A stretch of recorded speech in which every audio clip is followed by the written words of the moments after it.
Buddy, sorry for being a little bit late, but still within the the usual window. Oh my goodness! And there's a streamer that I like who just went live as well. Um, Pity. But I'm delighted to see that they are still going. So you'll have to forgive me. I've been definitely running pretty hot the last little while, and I'm feeling quite tired. But I definitely still want to. Well, I don't just want to stream, but I want to stream Phantom Brigade. So we will be reaching that momentarily. How you doing, Mecha Paladin? A family is eating, so you have a little time to watch. All right, well, I will dispense with the usual frivolity at the start. Let's see if we can at least jump into a battle reasonably early. All right, well, apparently SteelSeries has a new update which they want me to download, but I'm gonna play it. I'm gonna not play it safe. True.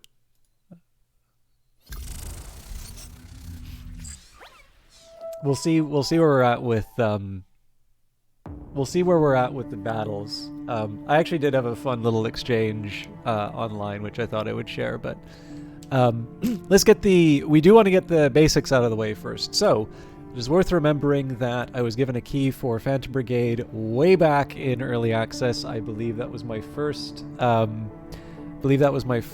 exchange with Maddie, who is now currently the communications director for Brace Yourself, and puts up with way too many emails from me over the last little while, but somebody who I am very delighted to have made the acquaintance of. And more importantly, I've been actually really happy to see sort of them progress. The community team has grown. There was A. Jared J., who was an intern for a little while, and Demi, who is the current community manager. I believe that was Maddie's old job. But this has been part of the fun of Phantom Brigade, is not just getting a chance to, play and watch this wonderful game develop, but to get a chance to see the careers of the people behind it develop. So definitely a very fond little reminiscence for me. But in any case, it would be fair to say that Phantom Brigade is certainly a thing of value, and when you are if you are broadcasting something in exchange for a thing of value, you should talk about it. That is the thing everybody talks about is an FTC guideline, but I'm willing to guess if I go into the details of Canada's laws, they're going to want me to disclose that as well, although I know a number of you are Americans, and so I have done so. I'm sure, I know at least one of you found me through the video that I did for Phantom Brigade, but better not to leave those things for assumptions. Let's jump into the game. Also, happy Ides of March to those of you who celebrate.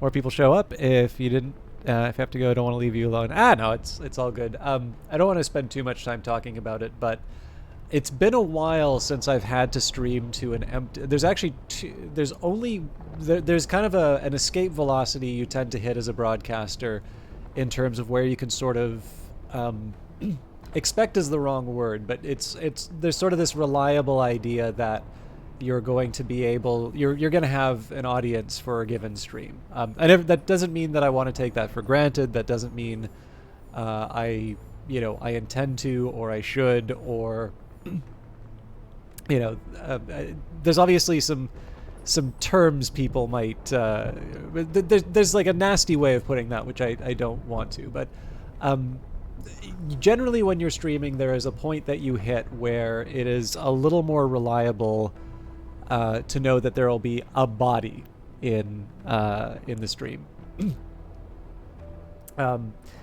But it's one of these things. I still remember what those broadcasts were like, and I wasn't necessarily all that different in terms of how I broadcast. Like, being able, one of the best things you can learn, in my opinion at least, is the ability to talk to an empty chat.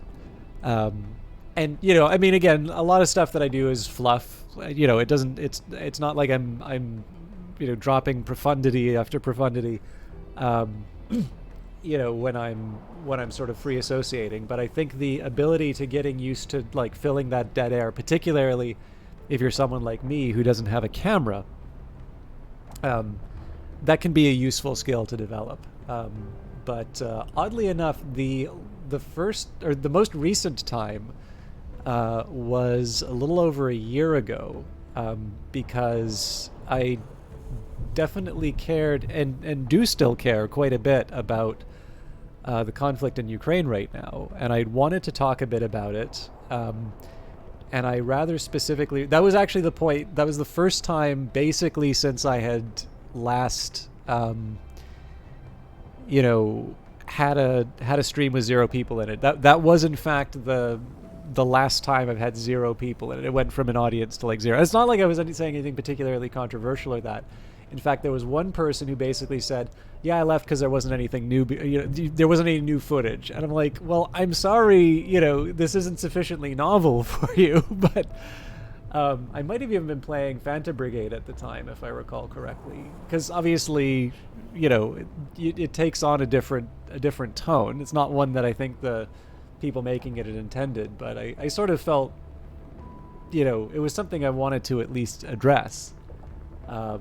But yeah, no, that was actually I was less bothered by the fact that people left, because that's not necessarily what you signed up for, but I was very surprised to be told that reason. I was not all that happy with that person. I'm happy enough that they were honest about it, but clearly there are better reasons for that sort of thing. Anyways, something of a long way of me saying I'm used to having a more sorry, how do I put it? Like, I'm not that particularly bothered by an empty chat if it comes down to it. So I'm gonna wait a little while on the periphery. Just actually, we should have enough to cross over into the village. It's just once we... Oh yeah, we definitely do. Sitting ducks, you're looking through the latest report when you hear one of your pilots laughing and calling out to you from the front of the base. Look at this, your pilot says when you join him. They're sitting ducks. Sure enough, on the radar, you can see that there are some enemy mechs up ahead. I think they're gearing up to join the battle over there. He taps the screen where there's a cluster of activity. We could get in quick before they know what hit them. Okay, so I think I had said that... Oh, wow, there's reinforcements. So that's got to be the patrol that was nearby. There's almost certainly turrets that are changing these numbers here. So what I'm going to do for starters... I'm going to mess around with the number... Or not the number. I'm going to mess around with the parts, because if I recall correctly, we were... That's really interesting. If I just take a look at this handgun here, this seems like it's something that's designed to destroy buildings more than anything. But yeah, anyways, I feel like I've been shorting some of the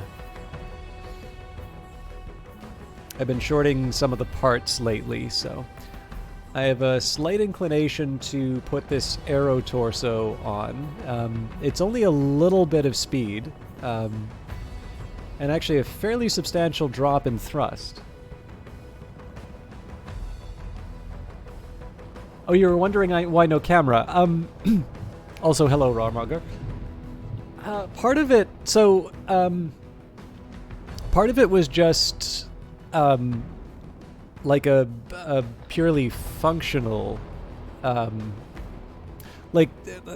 I was streaming on a laptop, but it wasn't a particularly good one, so I'm sure that I probably could have turned on a camera inside of it and messed around, but the resolution was very low because at the time on Twitch, there wasn't transcoding. And my upload was, I think, I was on the lowest Shaw package. So, I think I had, 512K or something like that. Or maybe lower. Anyways, it was, I was struggling to get a decent upload. And so this idea of having, some fraction of those precious pixels, taken up with my mug wasn't exactly the sort of thing that, sparked joy. I'm also somewhat inclined... The bigger reason behind it is just I tend to like to try and think about why I do certain things in terms of the setup for the broadcast. So a good example of this would be, so like why do I play the game at 1440 resolution and 60 frames a second. So why don't I broadcast at that? Well, there's basically a limit in terms of how much you can upload to Twitch. It's 6,000. And so essentially the image quality isn't quite there if you try to go for the higher resolution and the higher frame rate.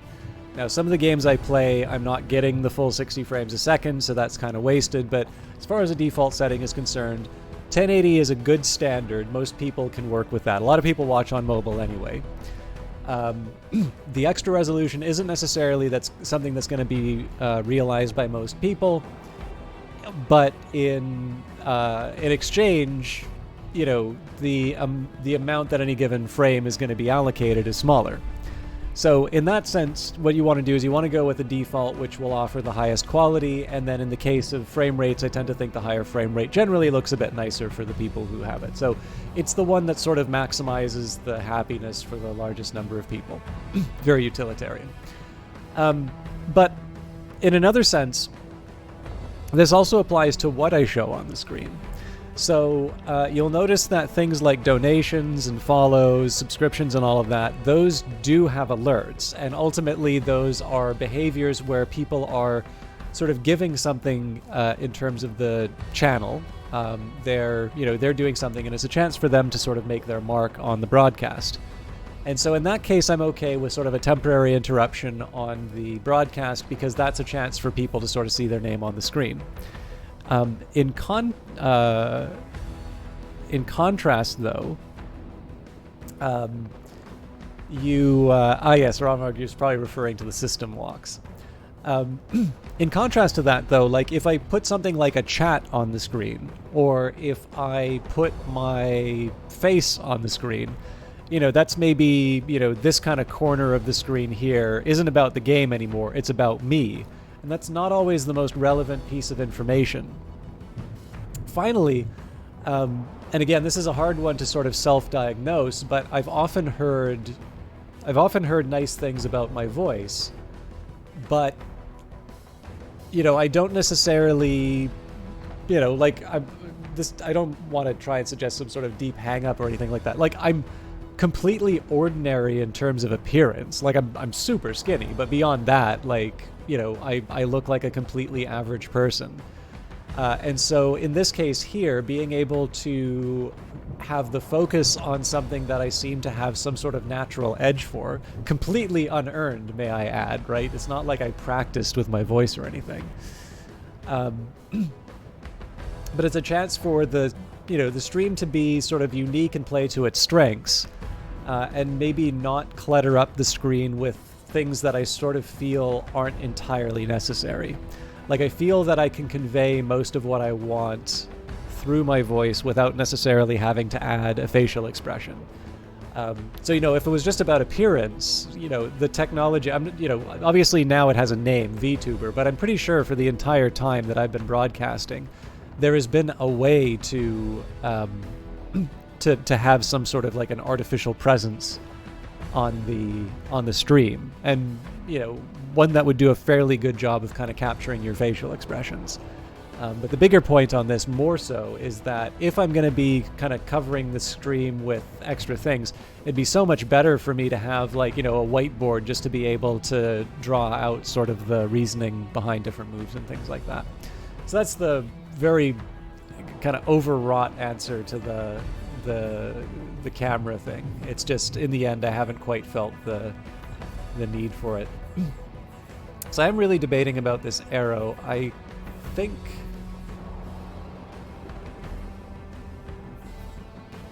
I'll go for it, but I do want the precision sensor for it. So we'll take the... There we go. So, you know, a little bit of extra speed. We definitely lost some dash off of that. Actually, you know what? The change in speed is so little that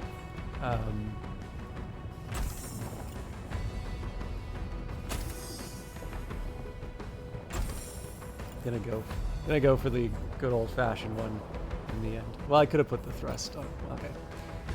It's too late. I made my choice. Okay, so we do lose some barrier off of that. So we go from 257 to 225. I think I'm going to stick with the old arrow here. So fair to say the Herald doesn't have that much to go for it. Chunky Man Gamer, good to see you. I'd look great as an anime girl. I don't really watch enough anime to have a strong prior on what anime girl would be most appropriate for me. Let's actually worry about the Manticore first. So the Sunswarm Beam, I'm not 100% sure how I feel about it. Like, the damage really isn't where it needs to be. But the question is, what do I do instead? Well, I mean, I could just go for the... I could just try the Starburst. Let's give it a shot. I like the beam weapon. It's just, it's not doing enough damage. So let's see what happens if I have a dedicated missile unit. Okay. Everything else here is too heavy. I don't think I'll mess around with the reactors yet. We'll wait on these arms. Now this is an improvement as far as the arm goes. It's lighter. Basically everything's better.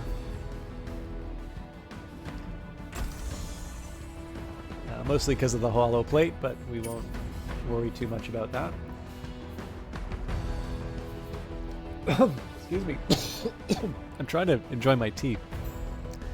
Feeling not 100% in my stomach, to be completely honest, so I'm sorry for the late start, or not the late start, but like the slower start here, but I'm also kind of just trying to find my feet a little bit.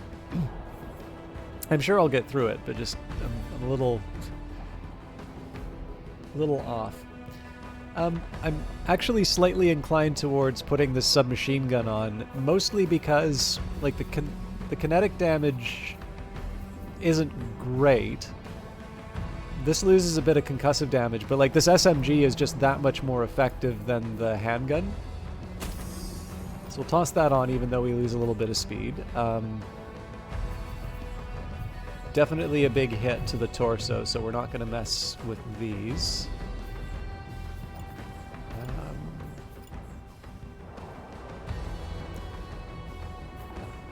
Yeah, I think we're good there. So the last step is, what do we have for our left arms?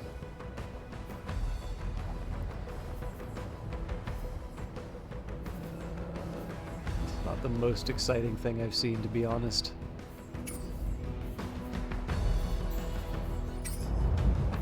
Wait a minute, did I even touch the protector? I don't think I did.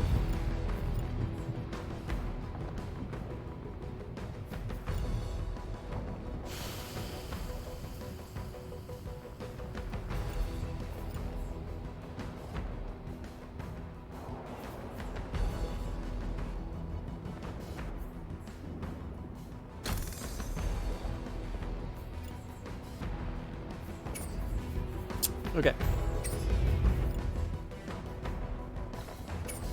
I think we're done, but let's just verify that.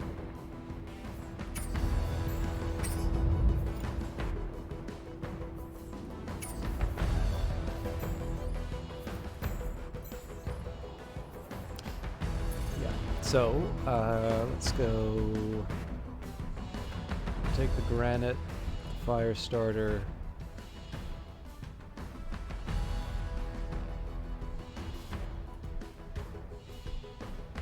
Hang on to the Sun Swarm. So that's it for...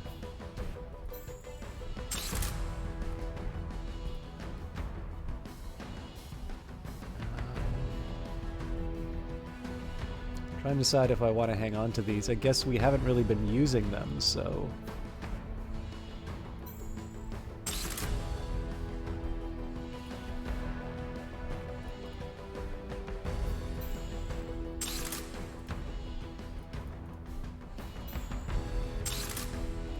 This means I need to start, like, I really need to start picking what modules I want to be scrapping, but I've already taken so much of your time. Oh, no problem, Mecha Paladin. Thanks for stopping by for a little while. Alright, I'm curious to see where this goes.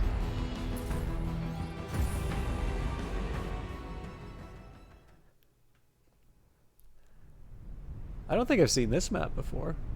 And Chunky Man Gamer, I got to see you say hi. What's up with you? I'm waiting for your next name change, actually. Command of the base is circled around the perimeter. We're ready to pick the squad up if needed. The enemy will hold the site if you do so. Careful, do not damage key civilian locations. We're here to protect them.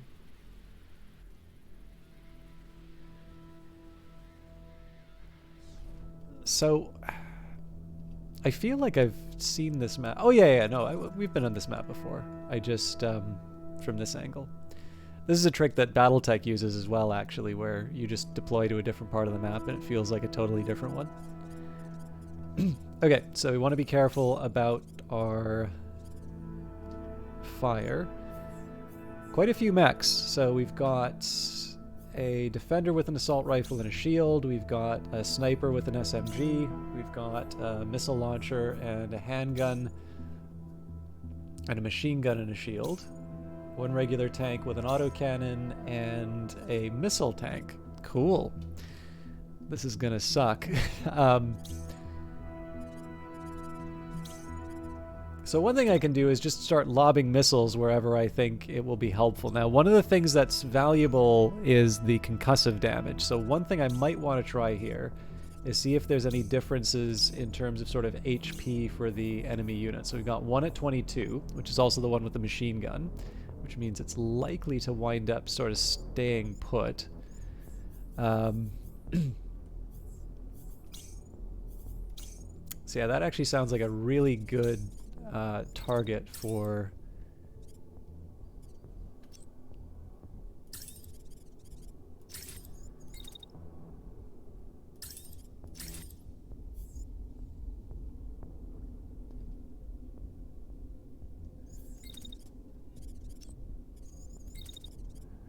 Okay, so if we wait, it's an assault rifle.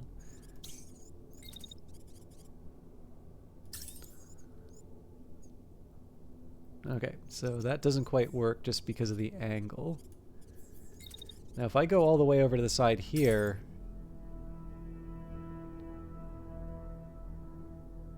it's a little worrying just because it does really feel like they're in danger of damaging the civilian building, but it does seem to be indicating that I'm safe here. I'm gonna let it slide. Obviously, though, I want to try and follow up with something a little bit better attack-wise. I think what I'm going to do here actually is just charge in with the unit with the assault rifle and see if I can cause some disruptions in the enemy.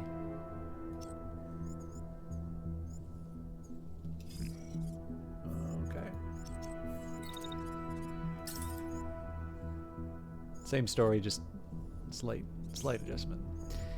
Now the machine gun's going to be a tricky one to handle. I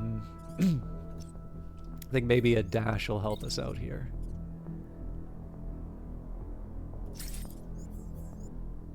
Not if it causes me to collide with my ally.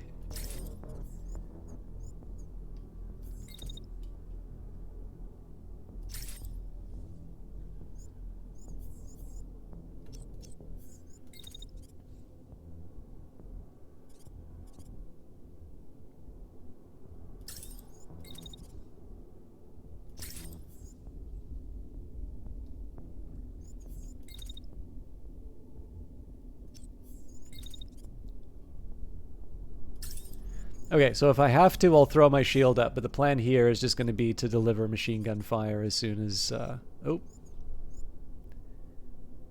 That's still a collision.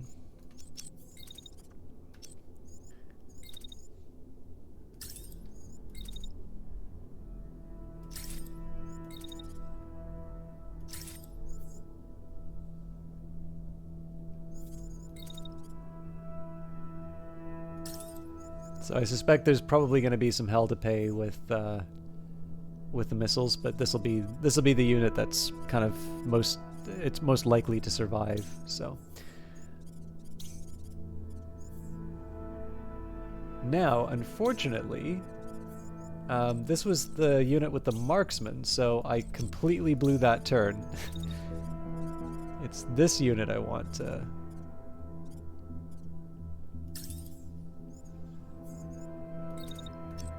I'm actually wondering if I dash this unit like so, probably have a better chance at making something happen here.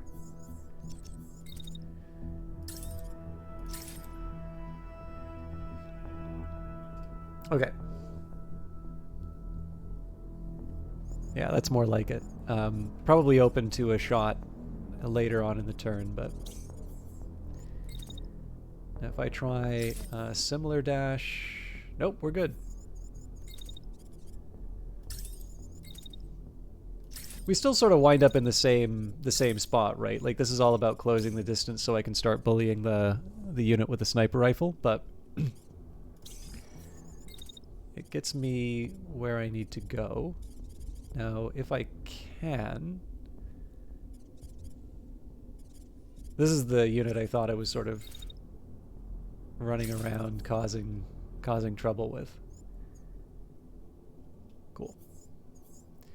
Not so cool in terms of the dotted lines, so we'll have to review that.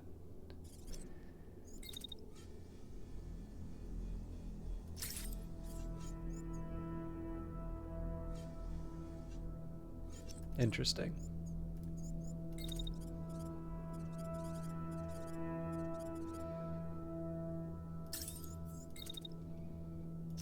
So I was originally going to try and do some offensive moves, but I was hoping instead that maybe I'd be able to get some friendly fire. I don't think that's happening, but the real intention here is to get some shots on the enemy tank if I can. Doesn't seem like that's going to work, but I can at least do a little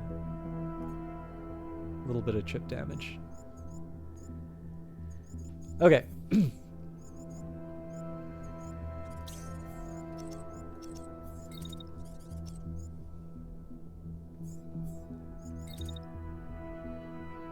So I definitely have to get out of the way.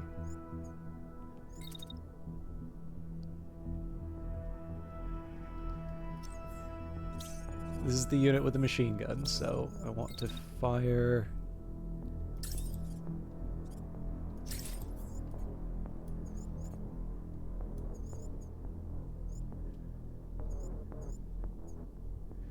I hope that works.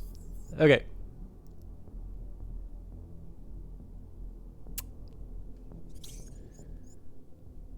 So I gotta push that later on in the turn.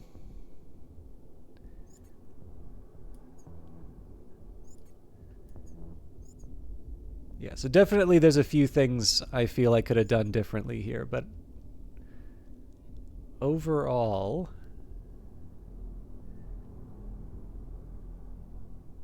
the only unit I'm a little worried about is this one regarding the missiles, but we'll see how it turns out.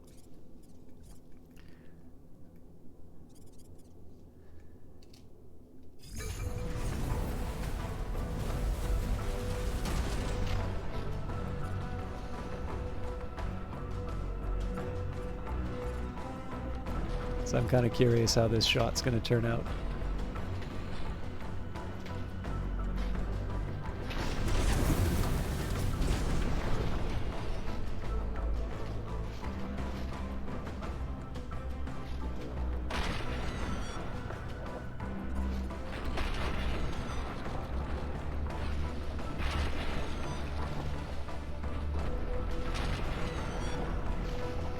I don't believe a single shot's hit.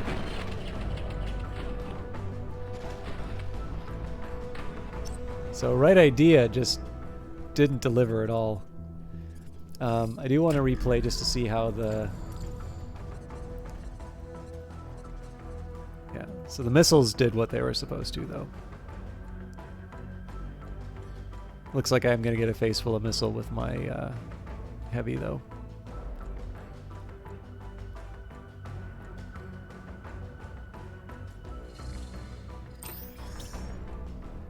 Mind you, looking at that, it's not like they did that much concussive damage. Okay, so first question here is the unit... So this unit here is throwing up its shield, but there isn't actually that much of a threat against them right now.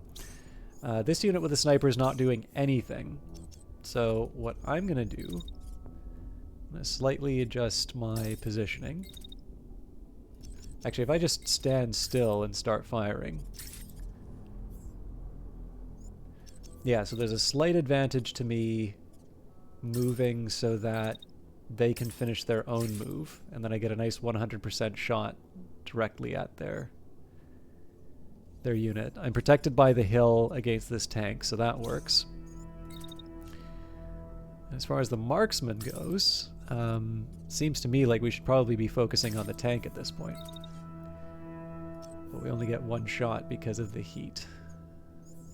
Does also look like somebody's shooting at me, so we'll stand for the shot and then find out who's targeting us. Oh, that's the sniper. Okay. That is something I want to take seriously.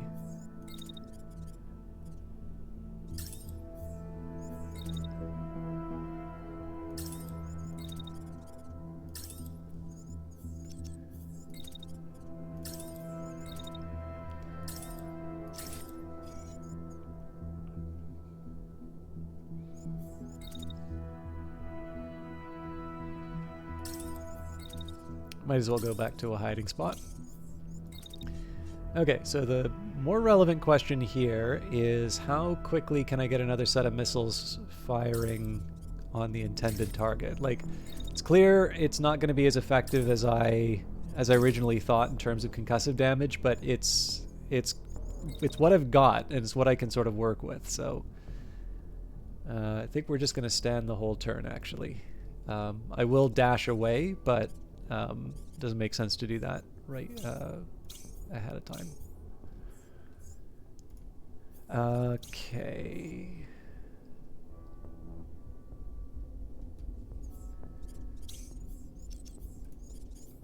So yeah, if I can take out the missile tank, that will save me a lot of trouble, actually.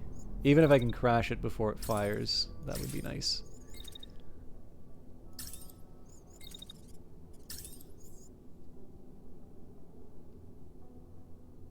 Alright, now that's a problem. So that works much better for me.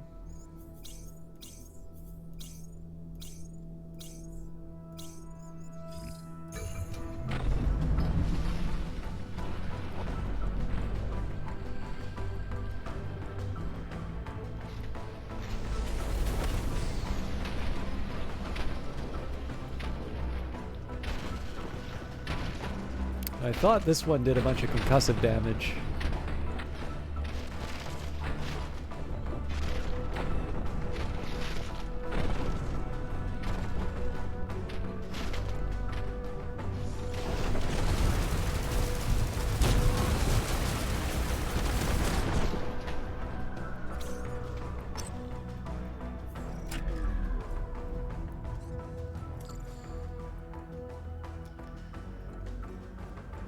Okay, so good news there as far as the tank's concerned. I should consider this marksman rifle, or this marksman, to be the tank killer.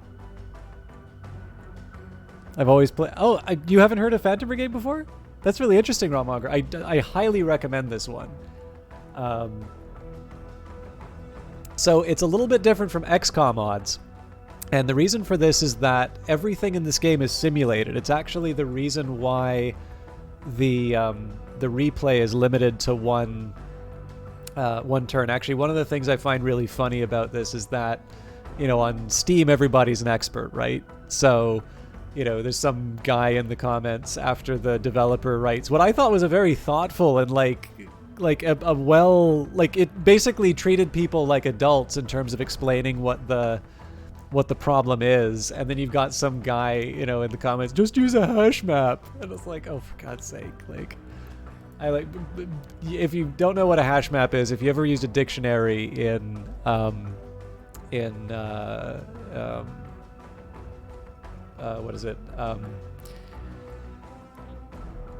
Python, you've used one, and they're like, if you do a data structures and algorithms course, you'll actually learn they've got some really nice properties. Like there's you'll learn about something called Big O notation, and there's a bunch of operations which it performs at constant time, and then you sort of learn about memory usage, and then you realize, oh, so there's a reason why this isn't like the one size fits all. And the funny thing actually is, so if I'm reading this post, no, so here's the thing, like I can't claim to have a complete understanding of what Adelaide's talking about in that post, but so far as I can tell, one of the problems is, like, to do what you see here, they're sort of capturing these snapshots of the state of the battlefield at a given point so that the simulation that's running in the background, which is non-deterministic, is like, it's not deviating so far from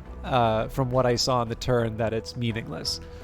And this is relevant because Mecha Paladin actually pointed out that one of my units shot a missile out of the sky in the previous round, and I've actually seen a screenshot too where there was like a missile running between a unit's legs. So obviously when you pull off like a one in a million kind of a shot like that, usually you want to see that in the replay. But the difficulty here, right, is that the more, like, the better the resolution that you record, and we're not talking about screen resolution, we're talking about, how many snapshots you take, it requires more memory. So I don't know what if you take a look, actually, the memory for Phantom Brigade is higher than I think most games you'll see on Steam, like under the minimum requirements. But for... this machine's intended to be doing a little bit of heavy lifting as far as like data work is concerned, so I certainly have more RAM in this than what you would usually use for a game. But obviously you don't want to explode the system requirements for a game just so you can incorporate a full replay. And obviously using a data structure which is sort of known for its heavier memory footprint is probably not the solution to... I'm probably being uncharitable to what the person was suggesting, but to be honest, I don't remember the exact details on it. But yeah, that would strike me as probably not the appropriate solution to it. And there's an easy answer that you can give, right? Is like, it doesn't necessarily matter if I've read the situation correctly or not. I do know that the studio formerly known as Tetragon Works, now incorporated into Brace Yourself Games, I'm pretty sure they know what they're doing. I think the low-hanging fruit of explaining a data structure to them is, I'm pretty sure that's been considered. So far as I can tell, they are working on it. The open question, though, is whether or not they're going to be able to do it in... whether or not they're going to be able to do it in such a way that, it makes people happy, which is kind of that's the thing that you're working with. But yeah, anyway, sorry, there's a totally tangential point to what you were talking about, which is the XCOM odds. And so the idea here, like what you're seeing here in this video, like the probability that you're seeing, it'll give you optimal ranges and such. But everything that you're seeing, every single one of these missiles, every bullet, the locations where everything's are hit, all of this is simulated. So like if you see a building, collapse, or, like the one in a million shots, right? The shot missed here, but it wound up hitting the guy in the background, which was enough to knock out their right arm and so on and so forth. That's one of the really cool and unique features of the game. And I don't think it's something that, anybody would necessarily want to give up. But obviously it's just giving the kind of probability that you might expect, if you were in like a basic, stats class, right? You've got, a certain cone, like basically, units moving in a certain direction. You see this cone of sort of potential areas where this unit may hit something, and you say, okay, so if it's equally likely that it's going to hit any one of these places, how much of this cone is filled up by the enemy unit, and then, you know, the proportion of dots that, or the basically the area that's filled by the enemy mech divided by the total area of the cone winds up being the probability. And in the, you know, absence of a deterministic system, that's the best that you can do. The fact of the matter is, though, is it matters a lot if you're moving like this, as opposed to if the enemy unit was moving side to side like this, right? And there's a reason why I waited for this unit to be standing still, and it was because it was going to make things more likely to hit. So again, I'm very, very happy with the way that this game works. I really like playing it for all of these reasons. It gives me something to think about. It's cool to be able to sort of go over these replays and all of that. But it does come at the cost where you know, I feel that there are things that you can do to weight things in your favor that aren't necessarily related to the probability that you see on the screen. But in the end, you know, there'll always be those moments where, you know, you wish it turned out a little bit differently for you. But of course, I also need to acknowledge there's plenty of times when the numbers sort of roll in my favor and they make the stuff, you know, just everything winds up looking, you know, looking really cool, and I wind up really happy. So let's do a quick audit of the enemy unit. So this unit's destroyed. How is... So, I mean, the machine gunner's plugging away. They're not really doing anything, though, so it seems to me this is a nice invitation to just keep bullying them. So here's what I'm going to do. You'll notice this unit is finishing firing its missiles. Now, I need to... Oh, no, that works well. So, from what I understand, the dashes help mitigate the kind of the targeting from the missiles. So that's one of the reasons why I'm doing this here. I'm waiting just so that my heat can go down. But I also kind of want to get in position to be able to lob another batch of missiles at an enemy unit here. So that's how I'm spending that turn. This unit seems to want to take its revenge right away. Now, I'm not really in optimal range, it doesn't look like. Let's double check that. Yeah, 97 to 152, so I'm not that fearful. It's also about 200 damage, so it's not that bad if I get hit. I am going to throw up a shield, though. And this tank is going to lob a missile at me, but I can probably take it out this turn, so I'm going to act like... it doesn't succeed. And then I'll let her rip with the machine gun. So, in order to make sure that my ally is protected, we're going to move the unit with the assault rifle back. Basically fire as early and as often as possible against this enemy unit.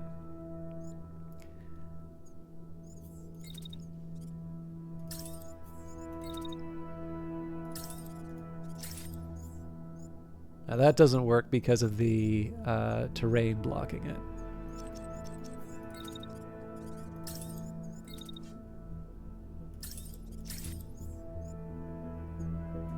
So that's the best I can do with the current circumstance.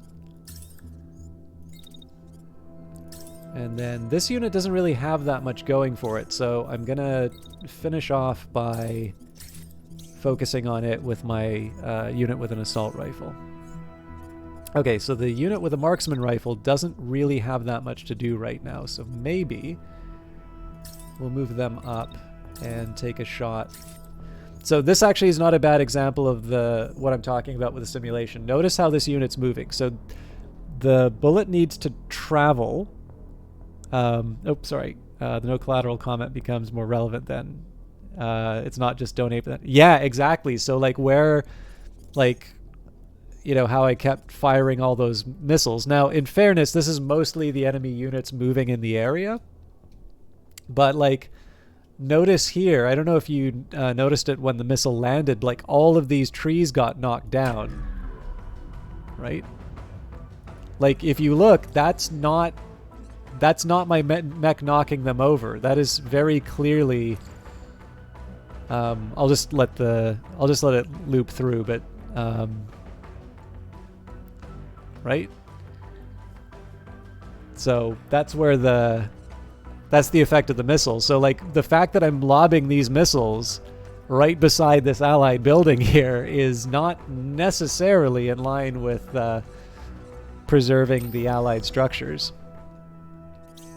Obviously, I'm still doing it, but, like, there's a potential cost to it. Okay, now, obviously, I wasn't paying close enough attention because I almost ran into my own unit there. I'm going to take a little bit of a longer way around. But back to that simulation point, right? Like, you can see how this enemy unit is moving. Oh man, I still butt heads. You know what? Maybe that's not the most important thing I can do right now. Maybe what I can do instead is just target this unit. But, again, worried about collateral damage? I mean, it is kind of close to the enemy area. The other problem with this is that probably by the time the bullets arrive, this unit's firing over here, which means I'm hitting the shield side. The problem is that there's only so far I can move. We'll try. So that exposes more of the building to danger, but that really does improve the chances of a hit, so I think I'm going to risk it. And then I need to... It's a couple things I need to do, but I think what I'm going to start with...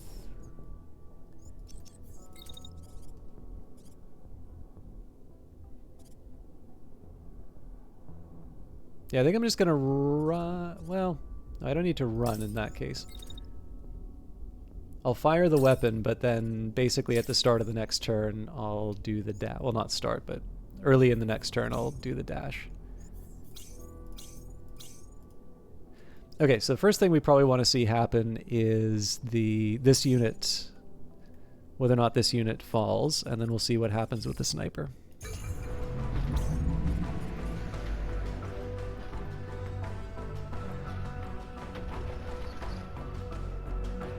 Okay, it's 51 damage on that. If that's all, then we got off light, given that that can do up to 200.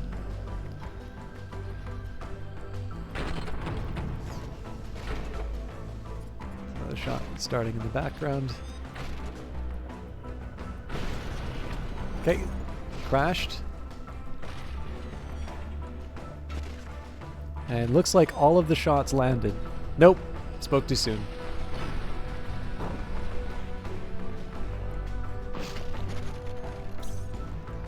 But we're almost taking out their legs, which is good.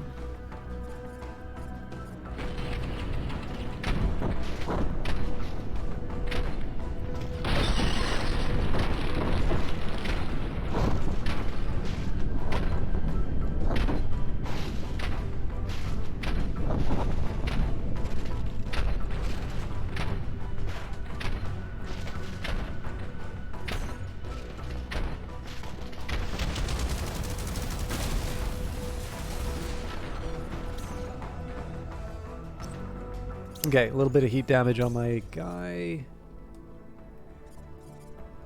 But yeah, overall looking good. So the tanks are off the board. Currently, the allied unit or the allied structures haven't been destroyed. There's going to be enemy reinforcements that arrive in 5 turns. So if I can end this quickly, I want to. And the machine gunner wants to open fire on my missile unit, but what's going to be really fun here is his ally is stuck in position. So if I dash like so, I take some heat damage, but the question is, can I... Okay, no, unfortunately I'm not able to cause a friendly fire incident. It would have been funny though. So I'll just lob some more missiles and call it a day there. Now, the projectile's already on its way to my marksman unit. The question is, how much... I really can't get away with anything. So what I'm going to do is I'm going to run up a little bit, then I'm going to dash. Now that's hopefully going to cause a little bit of trouble for the... Ooh, I like the possibilities here. It's hopefully going to cause a little trouble for the enemy Enemy projectiles coming after me. This is probably overkill. But I think I'm going to have to live with it, because there's another batch of projectiles coming after me. But the Herald is freed up. So we're just going to use that as an opportunity to do as many shots as we can in this enemy unit. In fact, there's one thing I can do to make life a little bit easier for myself. And that's move to attack them from behind.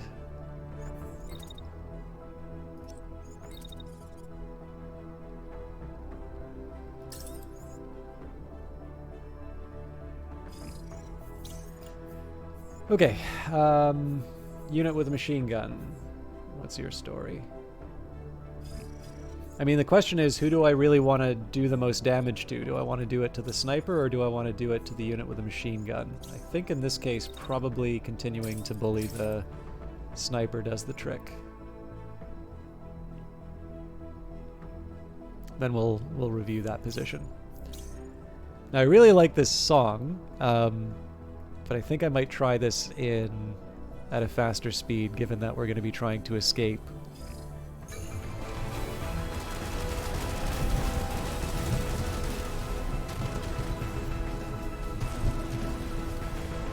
Alright, looks like we gave it the slip.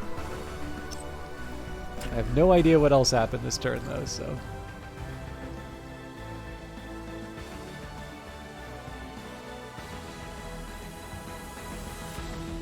This didn't seem to accomplish all that much, so I should have targeted this unit instead.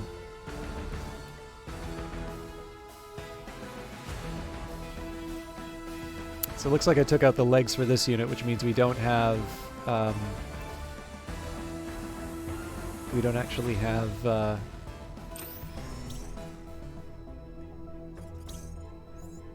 Interesting, yeah. So this unit doesn't have that much to worry about anymore. I don't even know if we can see the missile that was coming after them anymore. Okay, so the thing I'm going to start with is just an inventory on who's being attacked. Okay, this isn't the biggest surprise in the world. So how much damage does my machine gun do? 440. Okay. So I'm going to do a bit of a Hail Mary in terms of just like laying into this unit, and then we're going to throw up our shield to protect ourselves from the retaliation.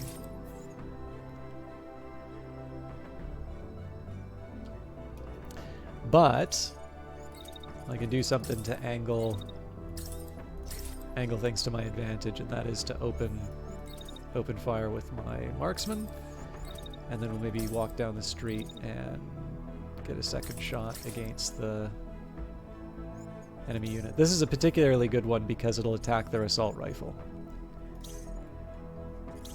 Now this unit's not really doing that much other than trying to escape the unit with the assault rifle.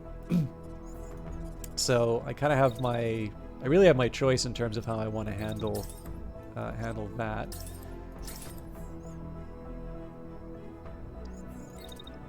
So if I just wait and then walk, what happens? I don't like the idea of a free shot with a sniper that way. They're also down to 12, so you know what? I'm gonna adjust my priorities a little bit.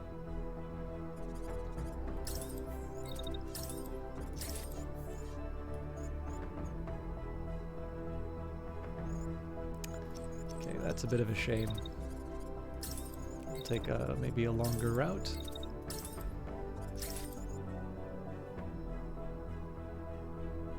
Does the trick. So I get the cover, they don't.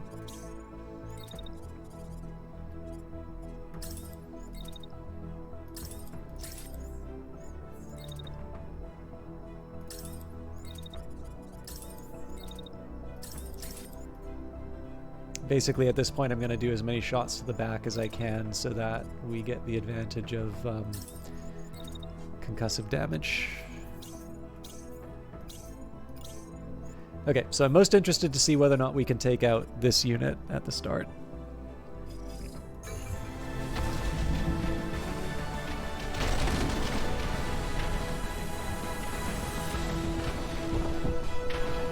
Pilot's concussed, so probably overkill.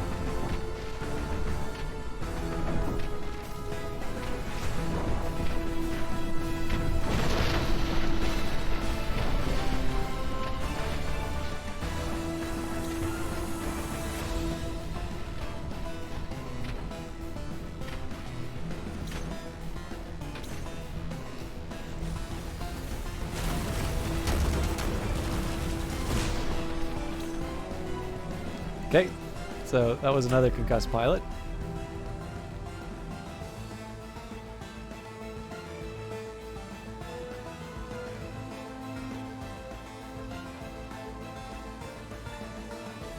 Yeah, so I was definitely a little overzealous on that one.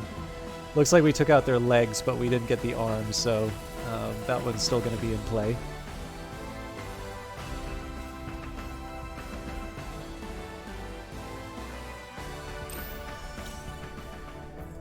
Yeah, really, it's just one more unit. They are opening fire on the unit that fires the rockets, so...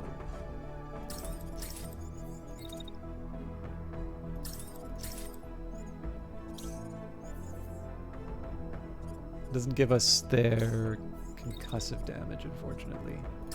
So I think I'm just going to put everybody in position. We're going to wait for the end of the turn. So what I want to do is I just want to fire with the missiles. We've got 3 turns before the enemy units show up, so I don't have like an infinite amount of time, but I've got everyone positioned to be able to exact revenge if this unit keeps fighting. So we're just going to do 1 round of missiles to see if that's enough to concuss the guy. And if it's not and they keep fighting, then we're just going to have all 4 mechs close in on them from optimal range.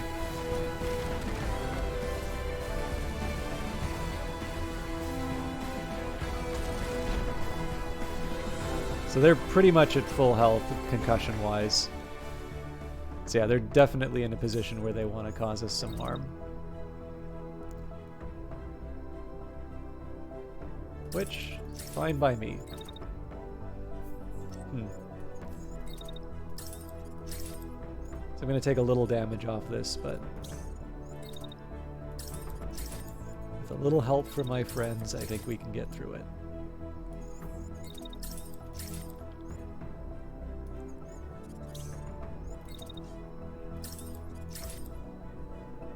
I'm suspecting there's not going to be much scrap left from this one.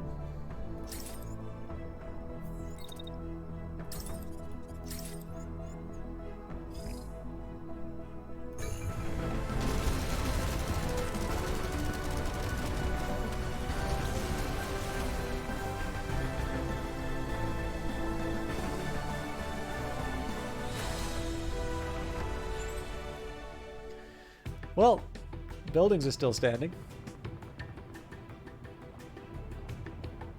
Okay. Excuse me. So we got a battery. Now I always thought this was supply, but this could actually be a bonus for the... could be a bonus to my existing battery for all I know. Now the drawback here is that most of the scrap that I take is going to be pretty expensive. So as usual, I start with the colored numbers and then we see what's left over. So we've got 45 left. I think it's 10. Yeah. And honestly, at this point, maybe I'll try the Svalin because it is a really, really heavy shield. But for the rest of this, I think probably we go for the largest scrap amounts and take it from there.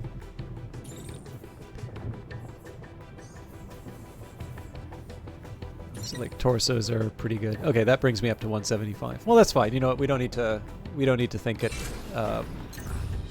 too elaborate. Sorry, we don't need to make it too elaborate. Your pilots are in high spirits after successful battle and cuts through their post-fight fatigue. Warm from their suits, they hang around outside the base talking to civilians and enjoying some fresh air and festivities. A warm welcome. Relieved that their homes are safe, the civilians are very happy with you. Having helped the settlement, a man comes up to you. I can't say how grateful we all are for your assistance, he says. I have information about you somewhere not far from here. Information for you about somewhere not far from here. It may help your cause. He marks the location on the map.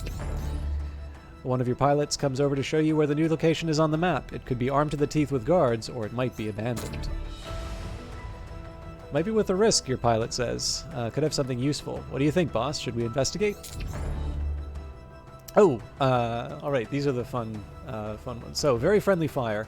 One of the luxuries of Liberation is the return of festivities. As your team rests near a settlement they help free, you notice a lot of activity starting up. In the town square, there are stalls selling fluffy potato pancakes slathered in lingonberry jam and steaming bowls of curry filled with dumplings.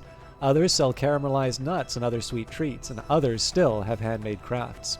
It's our festival of fire, a civilian declares when your pilot asks. We couldn't have it during the occupation, so now we're finally free to put it on. You can stay if you like, her partner says to you. We'll light a bonfire soon, and there are some great fire dancers performing later. So I remember, this is actually, I don't like focusing too much on the negative, but there is a, there is one thing I'll say that did make me a bit sad, which is there's this like endless thread going on about, you know, the writing for the game. And like, I'll put it to you this way, like, I feel it is very poorly phrased. I can slightly see where people have a point in the sense that, like, basically they say the writing's weak. And I don't think the writing is weak. What I do think, though, is that they don't have an idea in terms of, like, what good writing. I think the idea here is that if it's something that could stand as, like, a novella, then it's good writing. And if it's something less than that, it's quote-unquote bad writing. And I don't think that's the right way to look at it. So the reason why I say I can be slightly sympathetic to this is that one of the things I liked about the BattleTech adaptation was that it told a pretty good story. And it told a story that was sort of consistent with what it's like to be a fan of the BattleTech hobby, which is that it's not just a tabletop miniatures game, but it's also a role-playing game, and it's a series of computer games and virtual reality centers, and more importantly, novels and short stories. And I will tell you, as somebody who was a Kickstarter backer, the full story for the campaign was not one of the original like commitments for the base game. That was a stretch goal. So, you know, even then, for the game that people like holding up as a good example of a mech game with a good, you know, big story, the fact of the matter is that was something that was able to be put in because there was extra money given to the game. And it's worth remembering, like, that game was delayed, and ultimately they needed Paradox to sort of push them over the finish line. Now, the thing is that I think you can have good writing in a game and not have it be something that sort of calls a bunch of attention to itself in terms of, you know, I am making a grand statement. And I particularly like, first of all, Very Friendly Fire is a clever name for this event, right? Because it's the Fire Festival. But even just little details, right? Like, you know, fluffy potato pancakes slathered with lingonberry jam. Like, yeah, I was like, your reaction's the same as mine, Rawmonger. It's like, man, I could really go for some potato pancakes right now. And the lingonberry jam, like, I can't remember exactly where this is supposed to take place, but I do believe, like, just looking at the names, right? I'm pretty sure it's a Scandinavian, or like whatever the alternative history version of the Scandinavian countries are. So, you know, like the sort of thing you'd pick up from IKEA, maybe. I know you can't get potato pancakes at IKEA. You know, like there's a bunch of, like, just the description of the food alone is kind of like, oh man, I want to be part of this festival. And like this stuff doesn't come out of nowhere, right? Yeah, it basically, it's an alternative history, and it the premise here is that the military unit that ultimately becomes the Phantom Brigade had developed this technology that gave sort of a forecast 5 seconds into the future. Essentially, it sort of describes, I'm sure you've noticed, like basically what the game does is it describes the enemy's intent 5 seconds into the future, but you don't have a game if you can't alter what happens in the future. Like if it's, clearly if I see that the enemy is going to be firing at my allied unit, I want to do something to stop that. And so, just because it says that will happen 5 seconds into the future doesn't mean it's actually going to. You probably want to put it to the start. So I guess alt history and alt future, if you really want to think of it that way. But anyways, I don't want to make too big of a deal about the writing or something like that. Again, I'm not going to... So first of all, I have had the pleasure of meeting at least one of the writers. I don't recall if Tina was a... They might have been, but I don't recall getting a chance to really talk with it. Anyways, but when I was in Vancouver, I did get to meet a few of the people who worked on this. All of them very, very nice. But Lulu, one of the writers, was one of the people who I got to meet. And you can actually, if you go online, read some of their other works. So I think it would be fair to say that they, everybody who has written on this knows how to write. And it's not just because I like them as people that I'm going to say that the writing is good. I think the writing is good because the reason I think the writing is good is because I get hungry reading the Fire Festival writing. But in the end, I think because people... I guess the best way I could put it is that I'm noticing that people tend to miss out on subtlety more. If something doesn't draw its attention to you, basically if you don't have something that's drawing attention to itself and how clever it is, I notice the default reaction is not to acknowledge that it, it's doing something clever. And I think that's a bit of a shame, because of course the darker flip side to that is, again, if you don't have this very, incredibly serious message story for Phantom Brigade, this gets written off as bad writing. So, do I think that there's more that can be done with Phantom Brigade? Absolutely, right?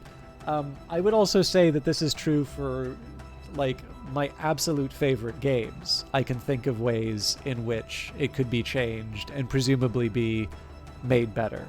That's not quite the point. The reason why I'm actually spending so much time on this is just I sometimes find it difficult to conceive that this event can exist in this game, and yet there's a 70 comment thread now. I'm actually sorry, I'm going to do something bad. I actually want to see exactly where it's at.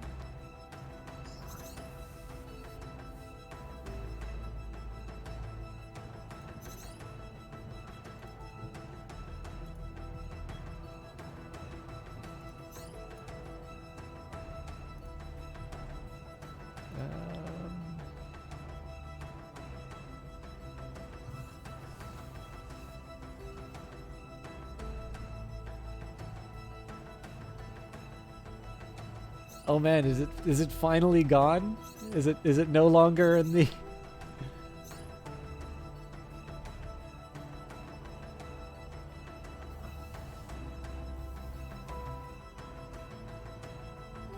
A lot of messages about full replay, but it looks like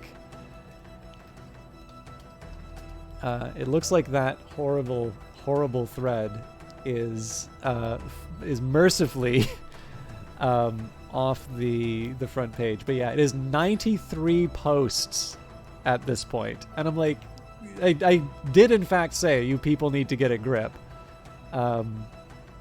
but Jesus, yeah. And again, I'm totally doing the wrong thing, right? I absolutely need to be praising the stuff that this game does well, and all the incredibly nice people that I've met through streaming this game. But I do find it really hard to believe that people, mods got it. No, actually, Brace Yourself seems a lot more easygoing than I am about crummy comments. By the way, I'm sorry. I know I've been really kind of out of it today. I may get some more tea just to try and perk up a little bit. But yeah, I wanted to actually tell you what. I'm going to make my decision here. I'm going to do a quick intermission, so I'm going to share a silly little Bing chat thing that I did, and then we'll come back to the game. But I need something to sort of shake the rust off a little bit. So I'm going to go to just chatting temporarily.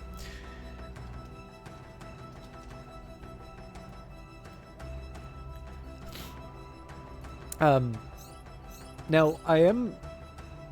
feed the team is probably too much in this case. So 7 your pilots are eyeing those potato pancakes with interest.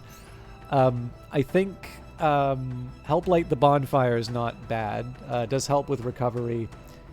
And gives me I get pilot recovery at the cost of a little bit of time. The reason why I don't think I can do the 7-hour one is there is a battle that we need to do. So if we help light the bonfire, we're stuck in for 3 hours. Actually, we may get hit by that patrol. That's going to be interesting. But we do need to get to this battle site before too long. And I feel like 3 hours is not a lot of time to give up on that, but I do want to be careful about it. Okay, anyways. Time for some silliness. And then I'm going to get some tea. So, welcome to the new Bing, your AI-powered co-pilot for the web.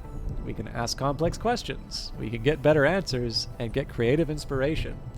Let's learn together. Bing is a powerful AI, so surprises and mistakes are possible. Make sure to check the facts and share feedback so that we can learn and improve. I think my previous silly responses may have prematurely ended our conversation.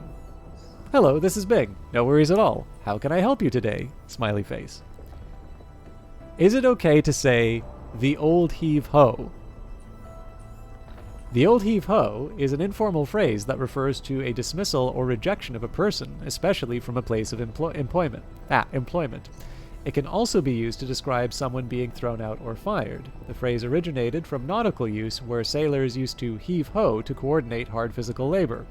Whether it's okay to say the old heave-ho depends on the context and the audience. It's an informal expression, so it may not be appropriate for formal settings. Can I say it if I'm wearing a tuxedo with tails and a top hat? As I mentioned earlier, whether it's okay to say the old heave-ho depends on the context and audience. Wearing a tuxedo with tails and a top hat suggests a formal setting, so it may not be appropriate to use an informal expression like the old heave-ho in that situation. However, it ultimately depends on the specific context and audience. Can I say it if I'm on the poop deck of a majestic schooner with the salty brine stinging my weather-beaten face?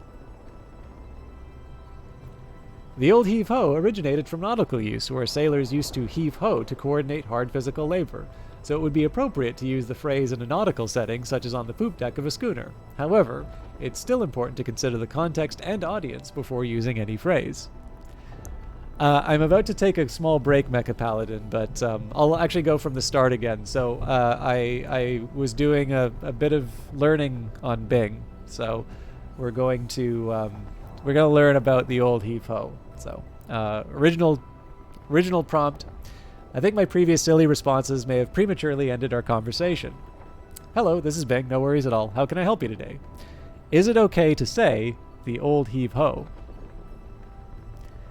Phantom Brigade, you can hear the music in the background here. I was getting ready to do some tea, so I wanted to do something. I just need something to kind of clear my head a little bit, so I wanted to share this at some point, and then we'll be back to Phantom Brigade. So I just went to just chatting because it's obvious that I'm going to be gone for a little while on Phantom, so I kept it. I just wanted to tag it to something that wouldn't make people feel like the game was being missed. So The old heave-ho is an informal phrase that refers to a dismissal or rejection of a person, especially from a place of employment. It can also be used to describe someone being thrown out or fired. The phrase originated from nautical use where sailors used heave-ho to coordinate hard physical labor.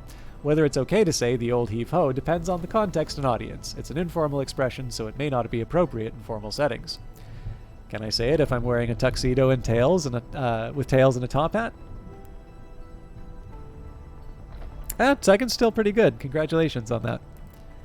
As mentioned earlier, whether it's okay to say the old heave-ho depends on the context and audience. Wearing a tuxedo with tails and a top hat suggests a formal setting, so it may not be appropriate to use an informal expression like the old heave-ho in that situation. However, it ultimately depends on the specific context and audience. Can I say it if I'm on the poop deck of a majestic schooner with the salty brine stinging my weather-beaten face? The old heave-ho originated from nautical use, where the sailors used heave-ho to coordinate hard physical labor, so it would be appropriate to use the phrase in a nautical setting, such as on the poop deck of a schooner. However, it's important to consider the context and audience before using any phrase. What if it's on the poop deck of a schooner, but the rest of the crew are Oxford Dons? If the rest of the crew were Oxford Dons, it's important to consider their expectations and formality of the situation. While the old heave-ho is a nautical phrase and may be appropriate in a nautical setting, it's still an informal expression. If the situation with the Oxford Dons is formal, it may not be appropriate to use an informal expression like the old heave-ho. Yeah, then it would pass the Turing test if it gave a heavy sigh in between each reply. Does the nautical setting of the schooner take precedence, or does the position of an Oxford Don, is the position of an Oxford Don the most relevant factor? It's difficult to say which factor takes precedence, as it ultimately depends on the specific context and audience. Both the nautical setting of the schooner and the presence of the Oxford Dons could influence whether it's appropriate to use an informal expression like the old heave-ho. It's important to consider both factors and use your best judgment based on the situation. I am on the schooner right now, and we are trying to get things done. The Oxford Dons are other crew members, and they are waiting on me to give instructions. It is rather time-sensitive, so I was hoping this tool would help me guide this rather awkward situation. In a time-sensitive situation where you need to give instructions on the crew of a schooner, it may be appropriate to use nautical phrases and expressions to communicate effectively. The old heave-ho is a nautical phrase that originated from sailors using heave-ho to coordinate hard physical labor. If using this phrase helps you communicate effectively with the crew to get things done, then it may be appropriate to use in this situation. However, it's still important to consider the expectation of the Oxford Dons. Sorry, I just love the fact that it is remembering the fact that we're all wearing tuxedos and that it's an Oxford Don. So every time it says, remember the Oxford Dons, I get a mental image. So anyways, however, it's still important to consider the expectation of the Oxford Dons and whether they would find the use of an informal expression appropriate in this context. The current expectation of the Dons is for me to give an order. Is it okay now?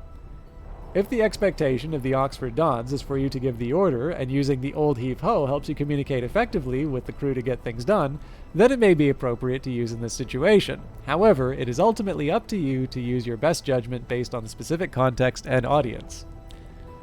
Alright, I have instructed the Oxford Dons to give the old heave-ho, and they followed my instructions. Did I do the right thing? It sounds like using the old heave-ho helped you communicate effectively with the crew and get things done in a time-sensitive situation. If the Oxford Dons followed your instructions and the task was completed successfully, then it seems like you made a good decision. However, it's ultimately up to you to determine whether using the old heave-ho was the right thing to do based on the specific context and audience. There was another detail about the situation that might be relevant. Is it too late to provide it? It's never too late to provide additional information about a situation. Please feel free to share any relevant details that you think might help me better understand the context and provide a more accurate response. I am worried that this new information may upset you. Is it still okay to provide it? As an AI language model, I don't have emotions or feelings, so you don't have to worry about upsetting me. Please feel free to share any information that you think is relevant to the situation.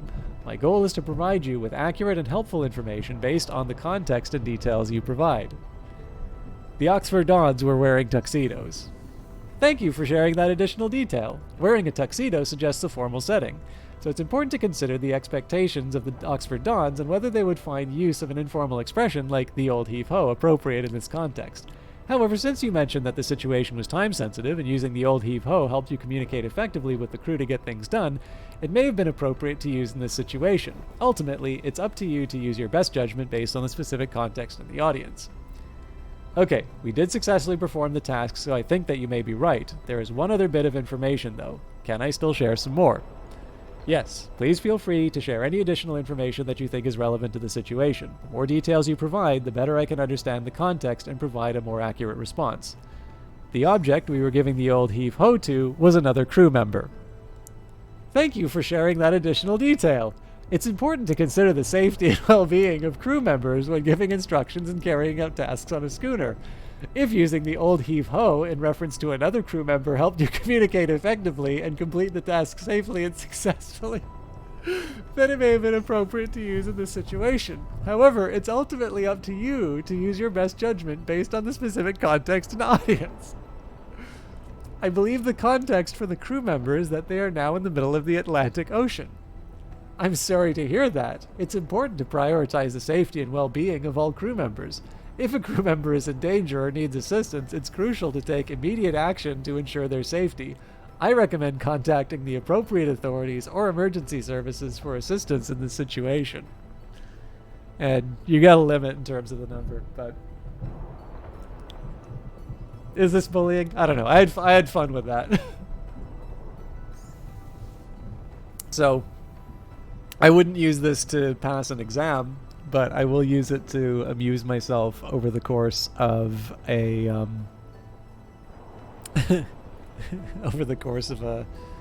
pre-stream check-in. I'm going to take a little while to get some tea. I will I'll tag things up for Phantom Brigade again now that I don't know how much interest there is in me doing intermissions like that. I won't make them too often, but remind you never to go on a cruise with you. But yeah, I will try to make it. I'll try to make it no more than say five minutes or so. It depends how long it takes the kettle to boil. But I know some of you just came back. But for those of you who've been sitting around for a while, maybe have a stretch. Get up, get a drink of water. I'm going to run ads for a little bit just so we can spare people the initial ad break when they come in. But we will be back for more Phantom Brigade, hopefully with a little more focus on my part before too long. So see you there.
Okay, thank you everybody for bearing with me.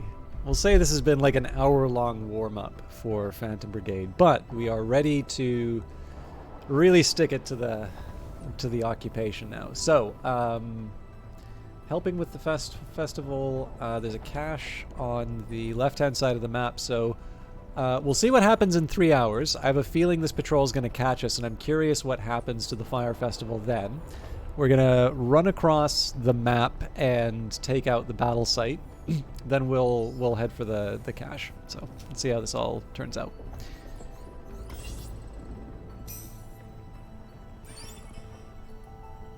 Yeah, they're going to come straight for us.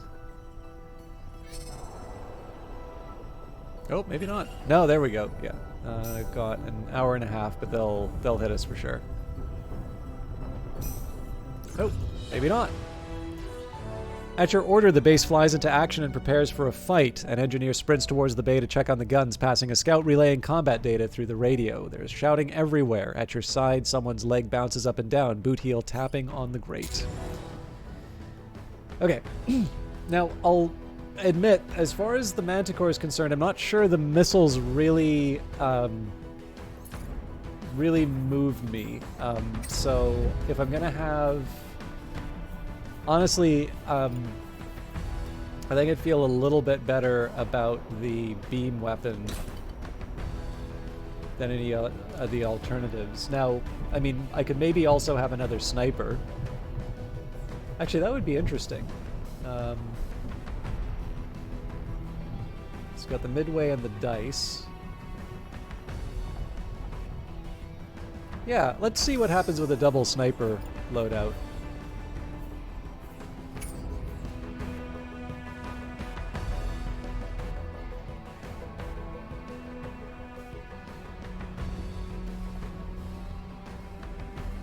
Oh, sorry to see that, Mecha Paladin. Alright, let's do the usual routine. So, I don't think we got any assault rifles to work with. Nope. The medium arrow doesn't really move the needle for us where we need. Might mess around with the arm here. So this is 257 compared to 212. So this doesn't quite do... Like, it's not terrible, but I'm not quite sure this arrow is what this mech needs. So we'll say the Herald's good to go. Let's take a look at the longbow. So the longbow had... I guess I did give the better sniper rifle to the... Yeah, you know what? We'll keep this one with the marksman rifle for now. Now the baseline does more damage, the sharp does more concussive.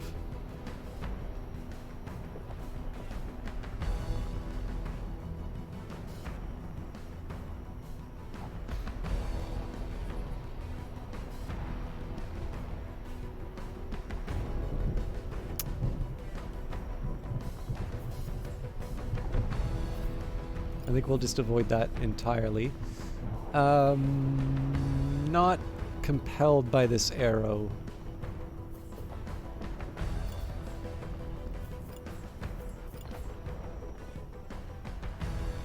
365 down to, again, the 212.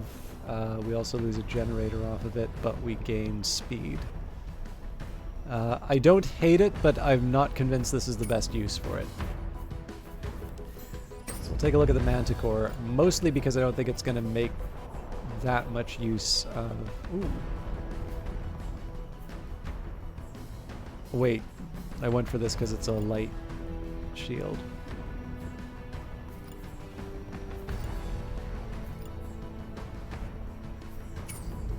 Yeah, so unless the protector's got something up its sleeve. So I did consider the Svalin here.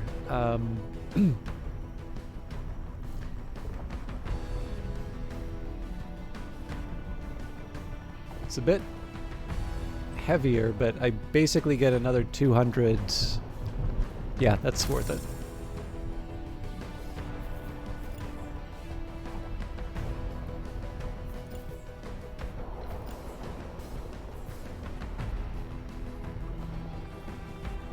this isn't so bad. So that lets me make up for the arm that went missing.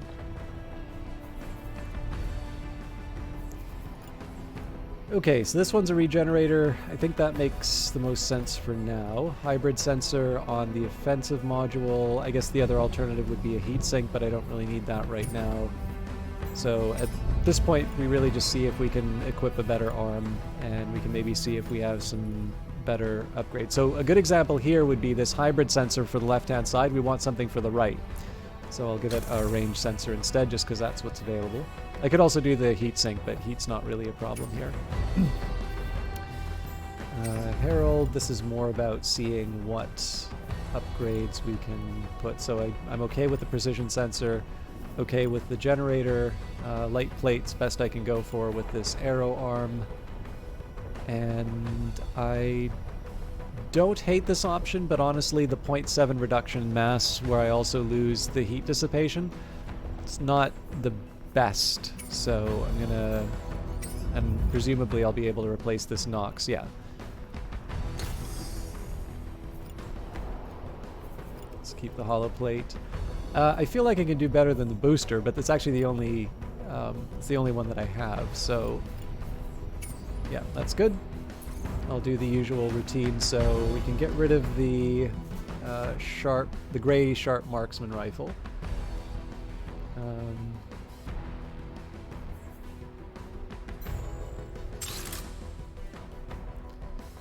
Primary weapons, I think we will hang on to... So I actually don't see a lot of value in keeping the slug. So if you take a look at the slug, it's heavier, it does less damage. Yeah, I don't really think I'm getting my money's worth with that. I may wind up eventually getting rid of some of the other weapons, but we'll hang on to that for now. I think I can get rid of the lesser firewall.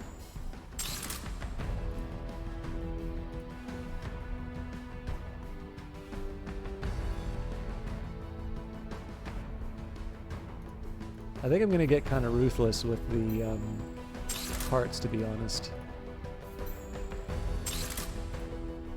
At least until we have the upgrades that we want. I'm going to keep this shield, though. And then finally, subsystems. Let's group it by... Okay, so I'm probably not going to use heavy plates. Don't see a lot of value in left-hand stuff.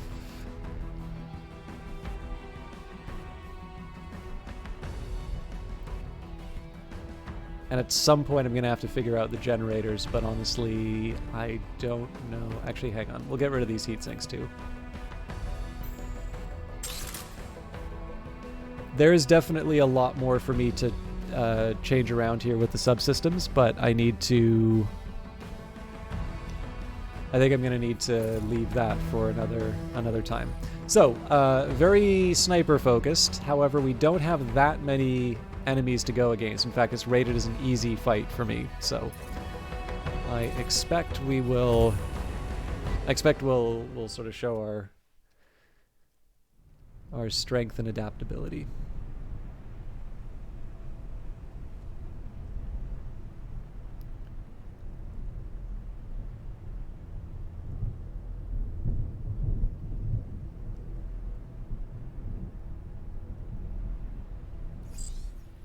Commander, the base is circled around the perimeter. We're ready to pick up the squad if needed. The enemy will hold the site if you do so.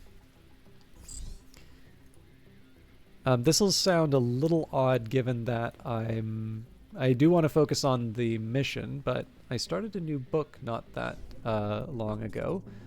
I'll share what it was, but while I prepare, I was curious. Hey, Jared, how you doing? For those of you who do not know Jared J, and I know they haven't been streaming a whole lot, but I'll still give the shout out nonetheless. I got to know Jared J covering this wonderful game, which he was I believe your official role was community manager intern. In any case, I don't know if Brace Yourself is this source of tremendous wisdom that Jared made the most of in during the internship, or if Jared was, this social maven who sort of deigned to do the internship for a little while and then just sort of blossomed onto the scene with this incredible presence and sort of portfolio of work. But either way, Jared has very rapidly become a thought leader, a thinkfluencer on everything from TikTok to social strategies. He's done games such as Card Shark, as well as Call to the Lamb, which is probably the one that he's better known for.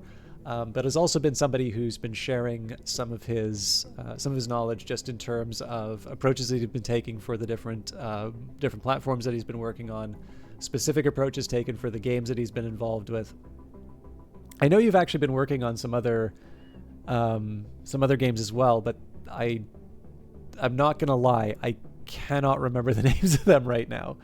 But in any case, on top of his community management talents, I can say that Jared also has some musical talents, which do get shared on the Twitch channel. Now, I don't know if he's focused a little bit more on work or if he plans on coming back to Twitch. But what I like to say when it comes to shouting out people like that is, if you don't follow them, then you don't get a chance to catch one of the rare streams when they do come online. So if that hasn't given you reason to check out Jared's his Twitch channel or Twitter, and I hear this TikTok thing, but it is forbidden on Government of Canada devices, and so I expect the population to follow the guidelines of the politicians, and you all need to delete TikTok and never go on it again. But anyways, Terra Nil. Well, the name sounds familiar, so you've been doing your job somehow. But in any case, no, it definitely, Jared is somebody who's worth following, both if you're someone like me who sort of likes to watch sort of the games industry from the sidelines and sort of follow. I tend to find, actually, Rawmonger sort of said earlier, like, I don't know, or like, sorry, I can get the exact quote if I just scroll up. What was it? You always play interesting games I've never heard of before. So I feel like Phantom Brigade did a decent job in terms of kind of marketing itself. But this is the important thing to remember. Like, Among Us, when it was at its like zenith in terms of just kind of cultural mindshare, still had tons of people buying it. So if you looked at the Steam sorts its the like top sellers by revenue, right? So if you've got a relatively inexpensive game, it means that you're moving more units than sort of a AAA title that's charged around like $70-80 Canadian. So during that time, when pretty much everybody who was a gamer felt that there was no one left to get Among Us, that everyone knew about Among Us, it was probably selling more than it ever had at any other point, and certainly enough to be competing with, well-known indies and even AAA releases. So that, I think, gives you some perspective in terms of how large the market is, and how, like, it can be an encouraging thing as an indie as well as a depressing thing, right? Where you sort of have to realize that even the really successful indies probably will have more people who have never heard of it than will ever play it. And so, again, all of this is just massive scaffolding to sort of, give Phantom Brigade its due. I do think it was a well-marketed game. But ultimately, right, there's lots of games out there. There's lots of things that are calling for your attention, and not just games, right? It can be Netflix, it can be going out for a walk. I mean, we've been cooped up in our houses for the last couple of years, so houses, apartments, whatever. in any case, the way that I wind up finding the games that people are like, where do you find these interesting games from, largely comes from following people who either have a track record of doing work that I'm interested in, or having, opinions that I think are interesting to follow, or at the very least are thoughtful. I do wind up following a lot of people I wind up disagreeing with. But generally, if it's something that sort of provokes thought or makes me aware of things that I may not be familiar with, that's usually where I wind up sort of going for. Now, I can't necessarily say that Jared's going to be someone who you follow to give you your morning anger cardio or anything like that, but he's a pretty decent fella. So I will definitely recommend checking that out, particularly, like I said, if you're like me, who likes to be sort of this interested follower of all things gamey. So I guess I actually need to take my turn, right? I think the marksman rifle is going to be a good way of clearing out these tanks, but the enemy units, this is actually a case where that missile unit would have been a good one. So we've got a sniper rifle, a marksman rifle. Both of them should be taken seriously. So one's 442 damage. The other one is 564. The way we've built our team, if you take a look at the torsos, we're anywhere from sort of sub 300 to sub... actually, it's just the protector. Oh no, sorry. The unit with the marksman rifle also has a pretty beefy torso. But it's fair to say, right, we cannot afford to take full damage from these units here. So definitely the sort of indirect fire where we can hide behind the hills, that would have been wonderful for a fight like this. Yes, we'd have to deal with the enemy reinforcements, but it effectively neutralizes the sniper fire, because they're going to have to get in close to take us out, and we've got missiles to handle that. So the first priority is going to be to disable their long-range weapons. The tanks, assault rifle, and cannon. Okay. So I think I have a pretty clear idea. One of the things I'm going to want to do is the protectors really should just be kind of barreling down and trying to close the distance to take out the snipers as quickly as possible.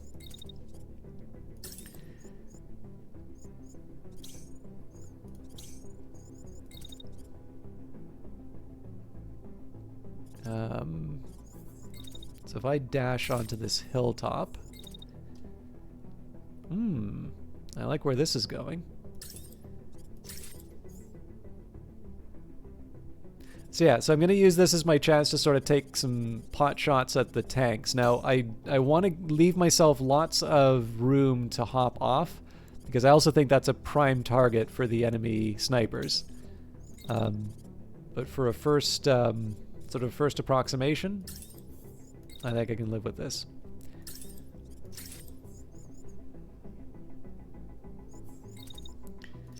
And honestly, I think I'm just going to sort of run around the edge, even if I don't wind up attacking all that much. Yeah, no, that works really well.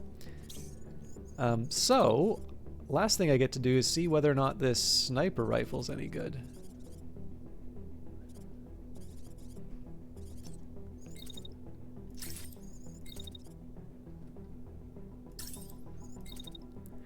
So it's not the angle that makes me the happiest.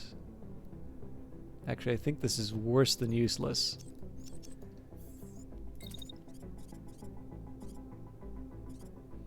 So I'm gonna wait it out here.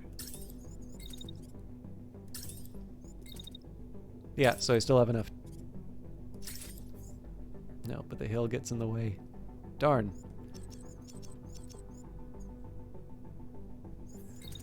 Okay, so what if I get the high ground? I'm certainly hoping for a lot of things to break my way, but it may still work. Hey, Tikri, and thank you very much, Georgia. It's the only kind of marketing I can do. I can't sell myself. I can't necessarily. Well, no, I've occasionally sold games. I can't claim that anymore. But at the very least, I can try and give people a reason to watch the I can try and give people a reason to watch stuff. And one of the reasons why I do this, by the way, nobody asked, but I wanted to share this. This is something because Mecha Paladin asked about the lack of a camera. Like a lot of things that have become a regular thing for this broadcast, like the shout outs, the lack of the camera, but the notifications that I do. One of the things that I noticed really early on with shout outs on Twitch was how often people would be telling me like so-and-so was the best ever, right? And look, you want to be nice. You're not going to take the time to you're not gonna take the time to say nice things about someone you don't think about. Now, there's sometimes like social pressures and things like that, or maybe you want to shout out someone because they're a bigger streamer than you, and you're hoping that they'll send some people your way. But like, why like second guess that sort of stuff, right? It's just generally better until you have evidence to the contrary. Like, just assume everybody's kind of doing their best and trying to be as genuine as they can. But the problem is like everyone by definition cannot be the best ever. And the difficulty here is that I just, like, at least for me, I am not influential enough to be able to turn around and say, hey, follow Decree, you all should do that. All whatever, like 1 point whatever thousand of you go follow this person. Generally you want a reason for it, right? And so what I tried to do, and particularly if it would even sometimes be broadcasts that maybe I don't like, if I had the choice, if I had that and, reading the book I'm reading right now is Creativity Inc., which is Ed Catmull's book, one of the founders of Pixar. Rather good. But, like in the end, any given stream being online, I'm going to wind up picking one of them. And it's not because I hate the other streams. It's just going to be that my preferences are such that I'm going to go for one of them. But my preferences are not necessarily everybody else's preferences. And so in the end, the easiest thing that you can do for a shout out is give the reason to do that follow, right? I don't necessarily think that Jared is going to be talking about TikTok all the time on his Twitch channel. You follow the Twitch channel for the music, but do you want it, are you somebody who aspires to be a community manager? Jared J's one of the people who has done that, has gone from not being a community manager to being one that other people follow and listen to. You obviously want to be respectful in terms of the questions that you ask, but honestly, most of the time when you follow these people on Twitter, or whatever platform they're on, you can usually just pick some things up just from the way that they talk. And then, again, I'd probably be the least equipped for any kind of social community management role. So in my case, this is really more of an appreciation of all the other factors that go into game development that, don't get sort of starring roles, right? Everybody just kind of assumes that it's all programmers, and then maybe occasionally you'll bring an artist in to make stuff look nice. But clearly game development involves a lot of things up to and including letting people know about it, right? Distribution maybe isn't such a big problem. It's why Steam takes 30% of basically every game that you buy, because they've turned distribution so simple. But because distribution has become so simple, it does mean that the job of letting people know that you have an awesome game to play has become that much more important. And, if you want to understand gaming, you have to understand that part of it too. It's not all just having a good idea and, hiring someone to do it for you. Says the guy with exactly zero professional industry experience, but I think that's a reasonable statement to say. All right, you've all been waiting for me to take this turn, so let's see how it turns out.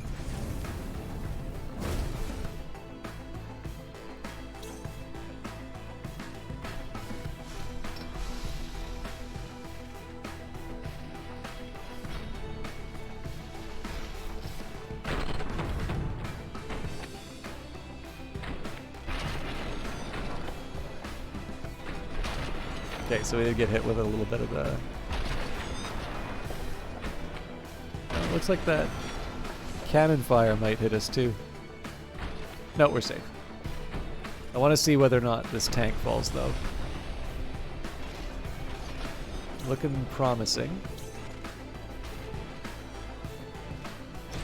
Nice! And that one's probably going to wind up crashing.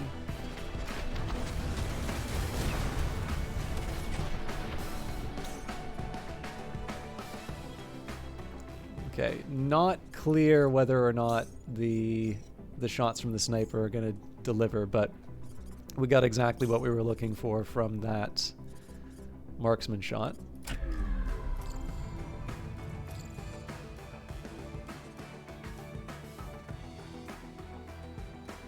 I think it's reasonable to guess, but this thing might be getting in the way, so we'll see. But the big question now is, what are the enemy units going to do? So the 2 hits actually very small on these.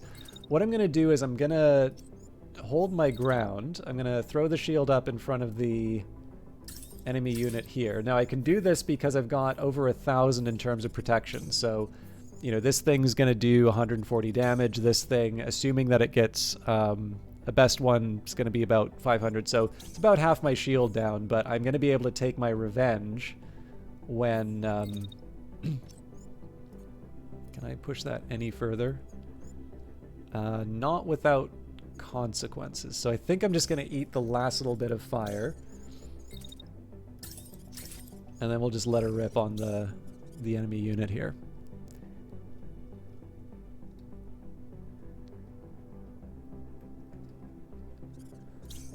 Now, interestingly enough... Oh, no, I was wrong. They are going after the unit with the marksman rifle.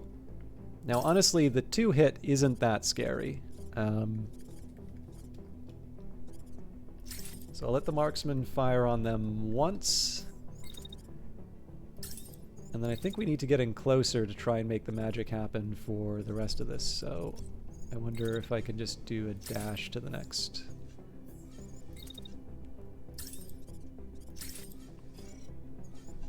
Yes.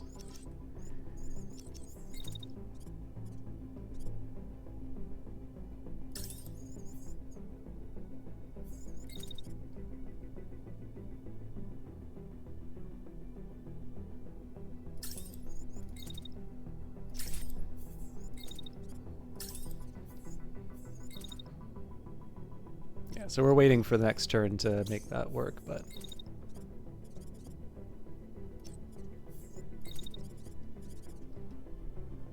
Obviously this is all kind of predicated on the assumption that this tank's getting taken out, but we've got 2 either marksman or sniper shots that are moving after it, so... I think... I wasn't originally going to go after this tank, but it actually seems like a really good idea just to kind of focus things for the machine gunner, which leaves me the Herald, which is actually surprisingly weak. Like, we took quite a bit of damage off of that I wasn't expecting. So this is a little bit more about whatever sort of shots of opportunity I have more than anything else. I feel like it's overkill to do this, but I would much prefer to have this unit taken out. And then really the next question is just how much can I get away with on this turn? So not looking too good from this angle. Maybe if we tried something here? Not even close.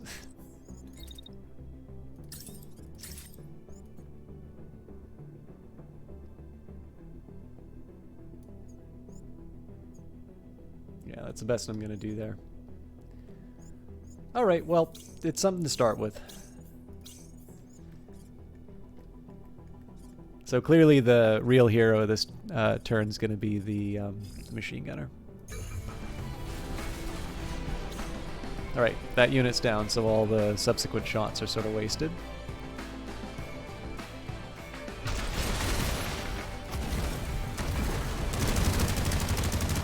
Oh man, they turned their back to us for that. That's a thing of beauty. Yeah, so they're doing the same trick with the shield, but honestly our shield just makes a mockery of their sniper shots.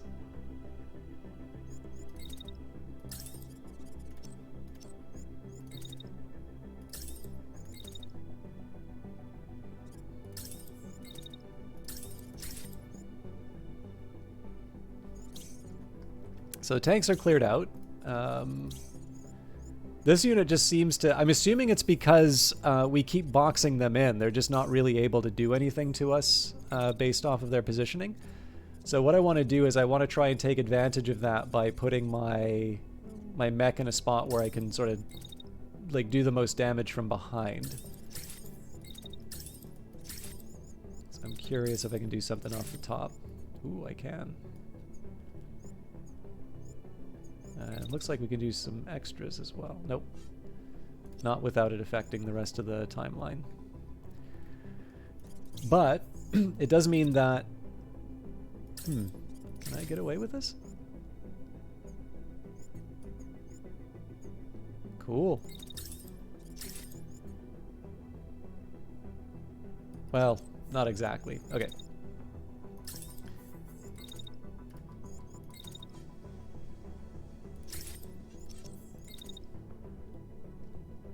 So we'll cool down, we'll hop off our perch, and then get in position for the next round of attacks. Sniper-wise, I mostly need to avoid hitting my own people at this point. Let's see, which is easier said than done, by the way. Like, so that hill's a non-starter. Kind of took the good angle here with the marksman unit, but... you know what? I am okay just walking to the next destination.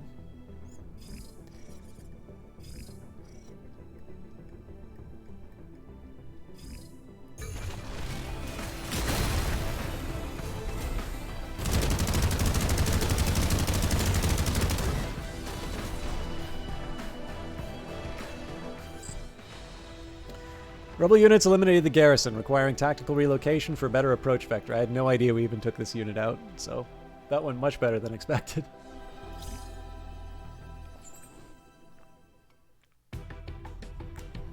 We're short on scrap now, but that's a nice problem to have. Oh, Jesus, yeah, we're really far behind. Okay, I think we take the blues first. So I've got 15 left over.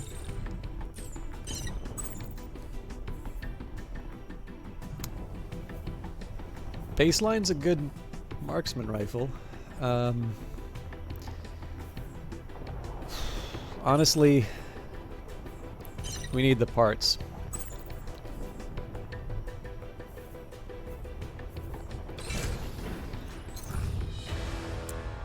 A dearth of panacea, an unusual silence falls over the workshop. Your habitually busy engineers are idle and their tools tossed aside out of frustration.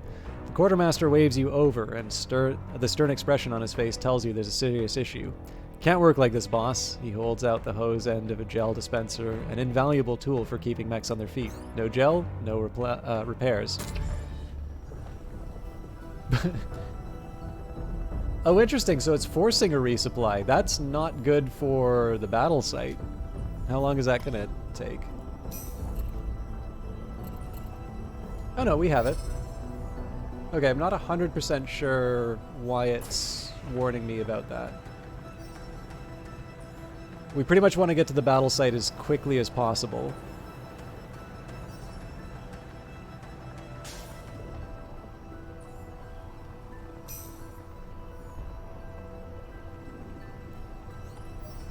This is going to get awkward for a bit. They're probably both going to converge on me, but honestly, we'll run through it. If they force the fight, we're ready for them. Into the fray, the base becomes alive with the sound of boots crashing against the floor. In the hangar, an engineer shouts his instructions to the crew, and a pilot rushes to get changed. You keep your eyes trained on the battle console, settling yourself with a deep breath. So the reason we did that was there's only so much time that a sort of a battle is going to be on the board, on the map. So in this case here, I pretty much have to go crashing in, even if that means suiting up for an a fight in between. It does mean, though, that what I want to be careful about here is I want to minimize the amount of damage that my units take. Of course, we also have some new parts to equip, so let's take a quick look. I don't think we took any more I don't think we took any more, excuse me. I don't think we took any more assault rifles. We had the option of the Astra, but I don't think it gave me concussive damage. The fire starter, lower kinetic damage. Yeah, this is really about destroying buildings. So, heavier Nox torso, which doesn't work for me. Legs, lighter legs, only slightly less integrity on them. But I do give up the generators, so that brings me down to 22.6. Honestly, not the worst in the world, though. But, yeah, I mean, so the extra dash would be nice, but essentially I'm giving up integrity and heat dissipation just so I can get extra dash. Doesn't quite make sense, does it? Alright, so longbow would be the next one. Now we do have an alternative marksman rifle. 644 compared to 414, 5 versus 6 shots. We haven't been the best. No, I'm happy enough to keep the baseline, I think.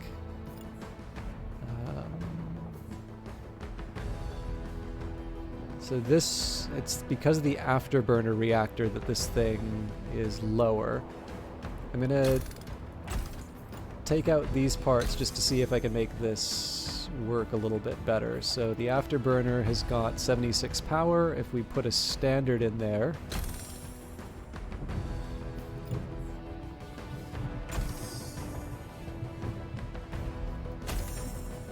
let's do range instead.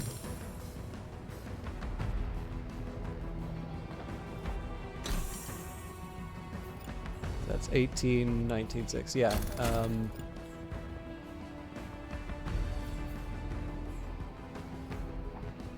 I guess it's just the integrity that I'm giving up, but I don't think that's worse. And actually, I'm gonna replace it with a precision sensor. Okay, so while we're changing reactors, my current current power is 100. So can I do better on power? Sorry, 80. So can I do better on power? Overdrive in exchange for heat capacity. But we don't need fast, so...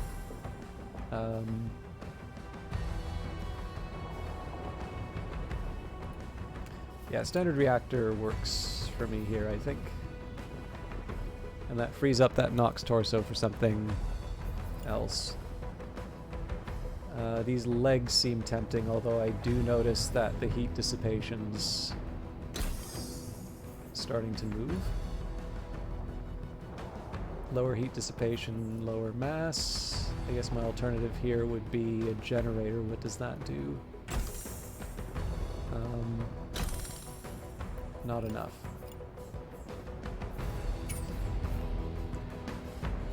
Okay, Manticore, we're still trying to figure out what their role is, but I think we're going to go back to the Starburst for now. Starburst or the Beam? Let's actually try the Beam again. I'm still trying to figure out how to best use the Beam, but I feel like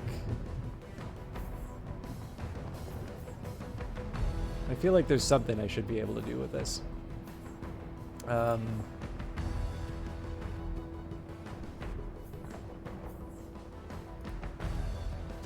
I'm not keeping this, but I do want to at least put something resembling a proper loadout on it.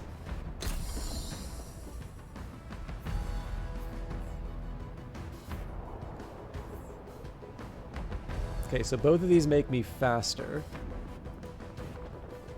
That's probably because of the endurance thruster. So this is kind of a frontline unit. So yeah, I don't know if the 392, sorry, 390, yeah, no, sorry, 392. So Nox makes me a little bit more sturdy. Makes me faster, but my dash goes shorter. We could probably change that with our thruster, though. Nope, sidestep thruster doesn't do anything.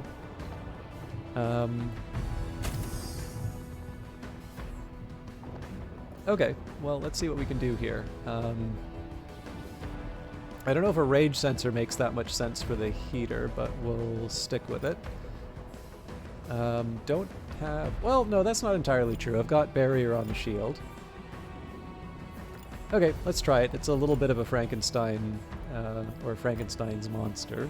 I know there's going to be at least one person in chat who points it out, but I think we can work with this.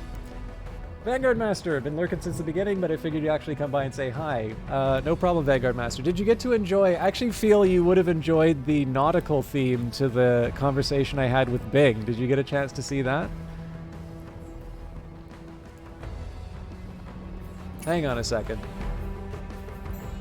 Oh, yeah, no, sorry. I didn't put missiles on, I put the beam on it. Okay, Protector. So, no machine gun. Happy with the Svalin. Yeah, we won't mess around with those. Takeoff. So this has a pretty high power, actually. So it's the overdrive that would do better. Heat dissipation compared to the overdrive. Wait a minute, what am I giving up then? So 110 barrier, increased power output at the cost of heat dissipation, trades at speed for attack frequency. So why wouldn't I give this the overdrive? So heat dissipation 15 compared to 9, capacity 85 to... You know what? I actually feel like the overdrive is more appropriate for this one.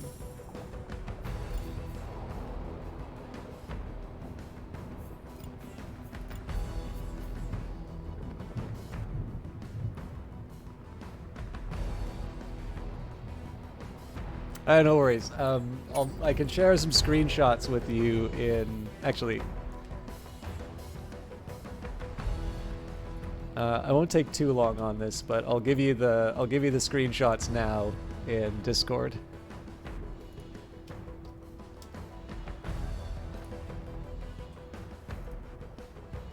You'll have to forgive some of the grammatical errors in it, but...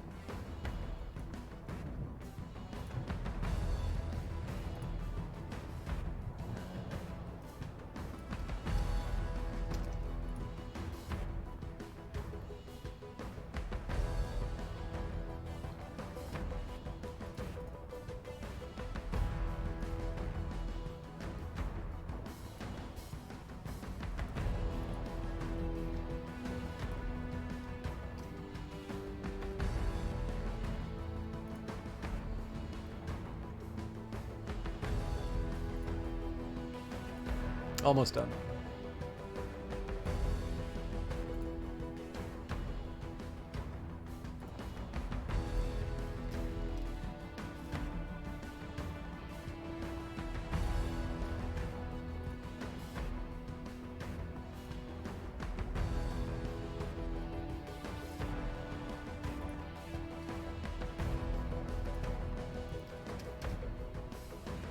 All right. Hopefully that gives you a laugh, given your your familiarity with at least the background of the nomenclature. Okay. Again, I want to make sure that I'm trying to keep kind of tidy in terms of my inventory.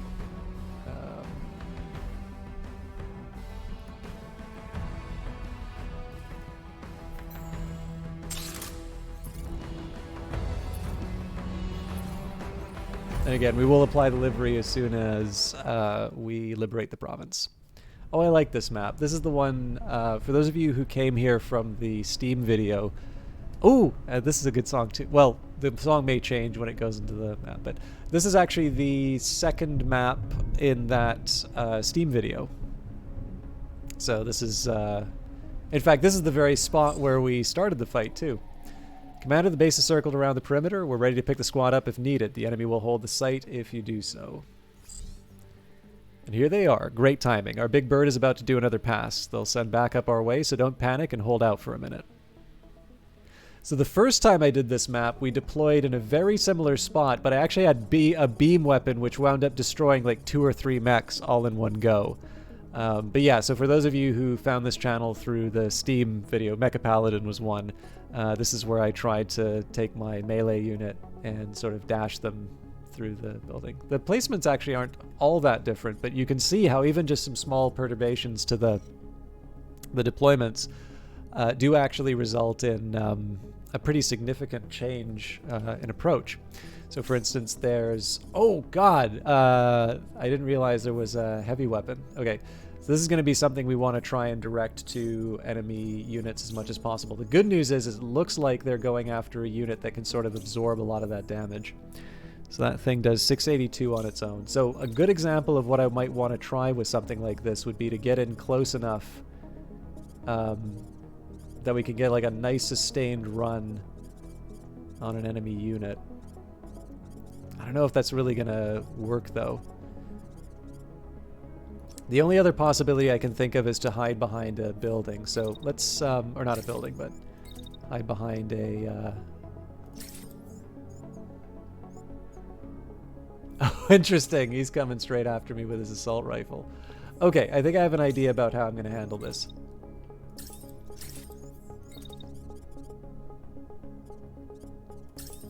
So basically, the unit that's being targeted by the heavy weapon, so they're dashing off to the side. Now you'd think it's like, oh, well, you want to put your shield up against the, you know, the thing that's attacking you directly. But because this unit's going to be attacking me with its assault rifle, I'm going to be moving sort of perpendicular to the attack. And this is of course after dashing, so they're going to take a while to sort of point the weapon towards me. But while I'm moving sort of perpendicular to where they're attacking me, I'm going to be able to put up the shield against the most immediate attack, which is at a better range.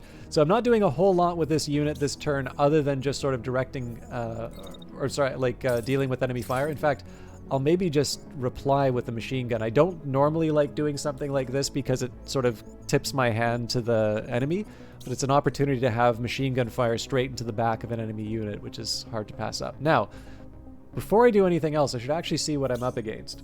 So we've got something with a missile.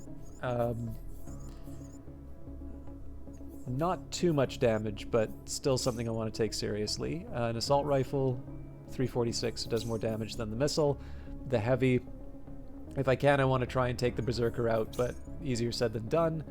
We've also got a berserker with a shotgun. We've got a missile lobbing tank on stilts, and the good news is this one's just got an autocannon, so we can afford to ignore it for a while. Okay, now that we know the state of play, I think a smart thing for me to do would be to try and take out the missile tank as early as I can. So we have said that the marksman, nope, that's secondary weapon. We have said that the marksman's rather good for that. And the question is, can I get a second shot? No, I can't. So we're just going to stand and deliver. Now, the beam weapon is pretty weak on its own, but it's good when things stack up.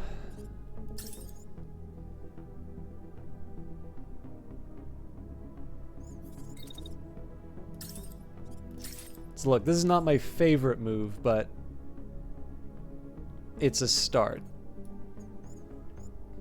I do want to make sure that it runs through the whole turn, though. So I'm not expecting a lot out of this. It's just a chance for me to do something here. You'll say this: the conversation didn't sound much different from some of the conversations you had on board at some points, especially after being out on the town in a foreign port for the night. Yeah, probably my favorite contribution was Rawmonger saying that we would only have proper artificial general intelligence when it knew to give a heavy sigh to to some of my my questions. And Mecha Paladin, I had no idea that you've been up 36 hours. I feel like such a wimp complaining about being kind of worn out. Okay, I would prefer to have the Herald like try and do some damage, but it seems to me like this is my best candidate for taking out the heavy weapon. So I'm just gonna run ahead, and we'll sort of see where things stand after. Oh, better still. So it looks like there's a bunch of missiles coming after me. So we basically get to do exactly the thing that you saw in the video. And in fact, those missiles may wind up colliding with the side of the hill.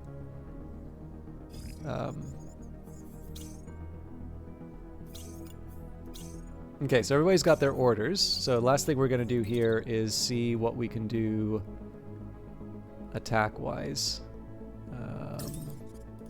Yeah, not worth it. So I do want to see... We're going to go to slow motion pretty quickly on this one.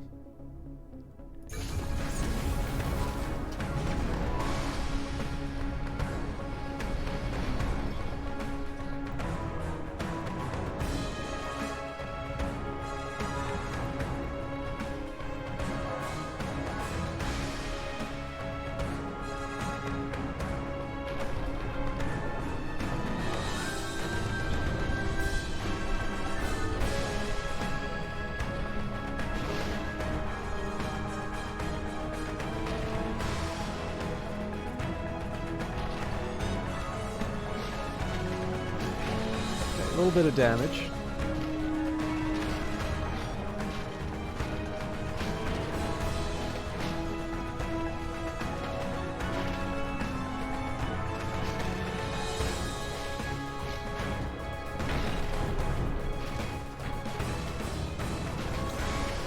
Sadly, this thing's still standing.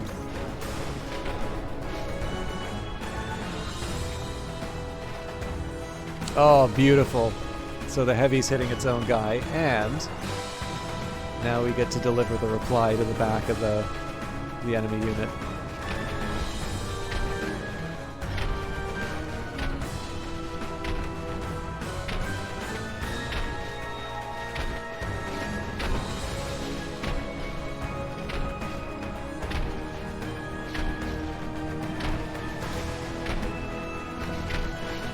Probably not enough to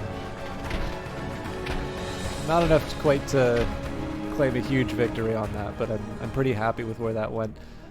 Now I'm wondering if this may be a Pyrrhic victory for the beam weapon, because I suspect we may get clonked by one of those missiles. But let's see what's going on here. So this is a medium mech with a shotgun. So the easiest thing I can do here is just throw up the shield and move my own unit into position. So the beautiful thing here is that these two units are standing still, so not only do I throw my shield up and, like, trip this guy up before they can do anything to my ally, I actually get a nice long... Like, I get a nice long shot on the two enemy units here, which are otherwise, like, doing nothing. Okay, so... The heavy's not really doing anything, so this is a great opportunity for me. Now, the big thing I want to try and do here is take this thing from behind, and that's because of the concussive damage that I can potentially do. Now, if I have a chance to do some extra damage somewhere else, you know, I want to take it, right? I'll push this thing as close to the edge as I can, because in the end, doing any damage is better than doing none. But what I really want to be focusing on, if I can, is that concussive damage, and it's definitely enhanced by doing it from behind. So, looks like this unit wants its revenge. Now, we definitely got hit by a little more damage than I was expecting, but we should be fine. So we'll throw the shield up, and then we do exactly the same thing we did before. We just... Oh, nope, they're firing at me again. So, is there a better place I can go, or do we just eat it? 346. It's enough to take out one of my arms.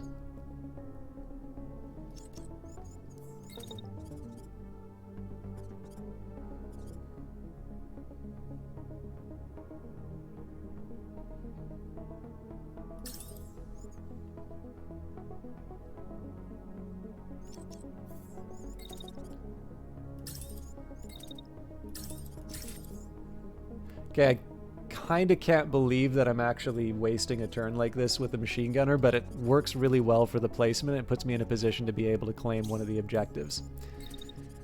But let's take advantage of the position. We'll use our marksman to get an attack from behind. Oh, you're kidding me. Let's get a better angle.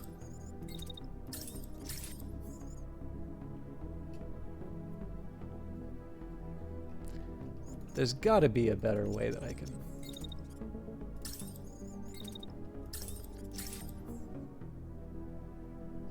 Unbelievable.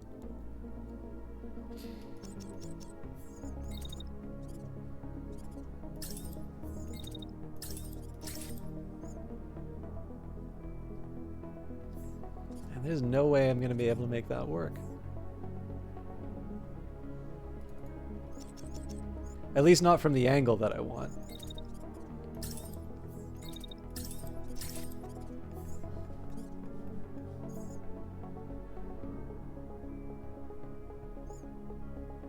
Clever. Okay. Let's find something else for us. Okay, so we would expect this unit to be... Nah, you know what? It's not worth it. Let's just move you off to the side. Nope, because then my own unit's in the way. Darn it.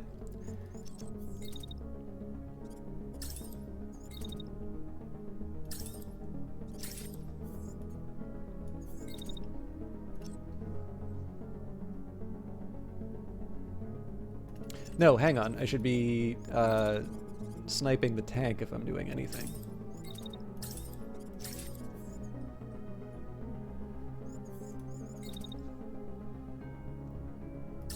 That's the right move. And then I'm going to move a little bit further back just because I don't know what the enemy reply is going to be. Oh, you haven't heard this song? Jared, when... so I told this story earlier. Riley knew that I really liked... I think this one's called Pushing Through, and then the one that I really liked because I just had so many memories of it was Surge. So because he knew that I quite liked Surge, he said, is like, you know, we got something, you know, I got something I'm going to put into the game soon. Do you want to listen? And if like, of course I want to take a listen. Like, I love your music. Of course. How could I say anything but yes? And it was this song. So it works really well. I don't know where it is. Like, I know all of the songs are sort of keyed to your position in the fight, but yeah, this one I have kind of a fond memory just because it was a chance for me to, you know, like having just met the composer and gotten a chance to sort of have a chat with him. It's a fun little memory of that trip to Vancouver where I, you know, obviously got a chance to meet you as well. So yeah. And of course, I look nothing like I did when you met me because I've long since shaved the beard. So my expectation is I'll just show up anonymously to some event like GDC or PAX or something like that. And unless people roughly remember like my body shape, I'll be able to attend as a completely different individual. Anyways, I have no idea how this is going to turn out, so we're going to watch it in slow motion and see the magic happen.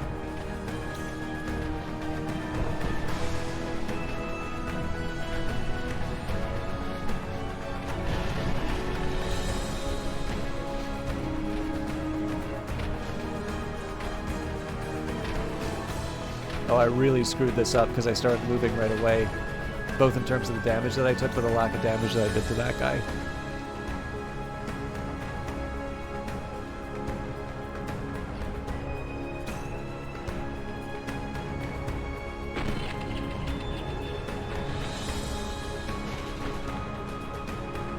I really do love it when they're sort of mid-animation in terms of the different attacks.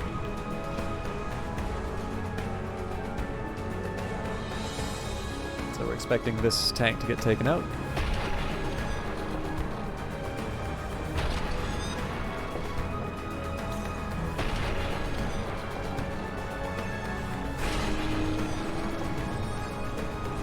Okay, nice. That's a crash. That's not a kill, but...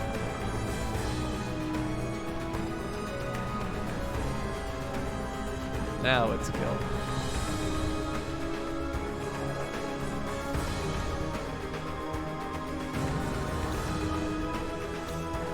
So as you can see here, I like the beam weapon, it just doesn't do enough damage to make it worth it.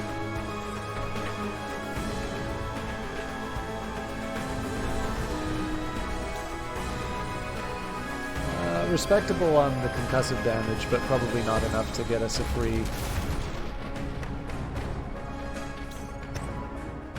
probably not enough to get us a free heavy weapon. Okay, I think what we need to do here is we need to find out who's getting attacked and then build the turn around that. So first thing I'm noticing... Oh, wow! Oh, wait, no, this makes sense because the arm got destroyed somehow. Okay, this tank's crashing. This unit's going to attack my assault mech. Interesting.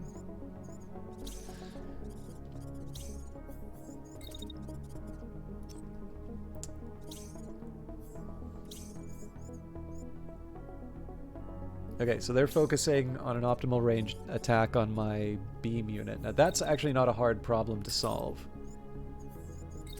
So first thing I do is I throw up my shield because I'm a big old jerk.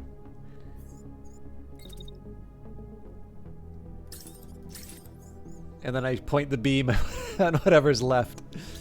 In the meantime... Who's firing that rocket? Oh wow, this guy's staying put. Okay. Well, that's fine, because what I can do is I can hop over to get one clear shot on them. And then hopefully I have enough time to be able to sort of dash away from the rocket. And then maybe we set up for a new attack on this unit here.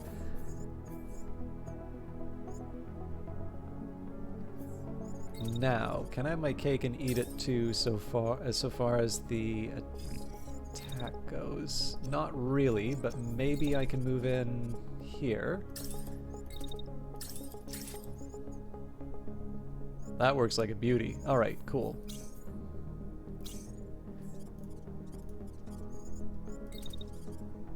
And I think the...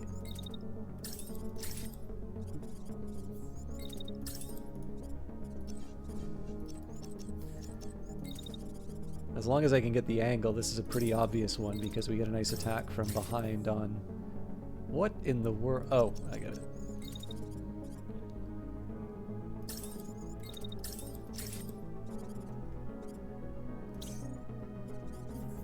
You know what, I'm just going to have to live with this. Probably the tank's going to get in the way of some of those shots, but presumably some of those are going to come through. Sorry, I got to catch up a little bit on some of the chat that's going on here. So I noticed Mecha Paladin and Vanguard Master are bonding over the Navy. Oh, hi to go on. I was going to say, they're finally getting high-speed internet access, so I can take my untold millions that I get from streaming and set up my compound there and enjoy retirement. That's the plan. Almost went to NASA, but the lady who was medical liaison before him was not very good, and they closed the position.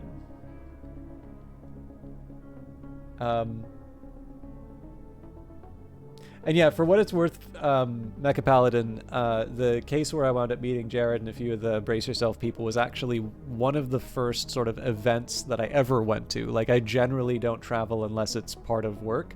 Now, your work involves a lot more travel than mine does. But I definitely feel you in terms of going to event. Like, to a certain extent, it's nice because... I'm able to sort of enjoy, cultivate these friendships from across the world because I am primarily virtual. But there's obviously something very nice about being able to meet and interact with people and, like handshake or nod or, just being able to pick up on body language and stuff like that. So, but you do what you can with the opportunities you have. I suspect, having had a few conversations with some other people, I definitely know a few people who are sort of feeling not exactly a pressure, but sort of a wish that they had a family, which is a weird one because, like, it's not like for me at least, I don't sort of sit down and say, oh yeah, I really wish I had a family, right? I'm sure probably as the years go by, I'll be like, God, what have I done? But I I have actually talked with a couple people very recently who sort of expressed a certain degree of regret that they it kind of didn't put down those roots. So it's, as with most things, I suspect there's a bit of a trade-off.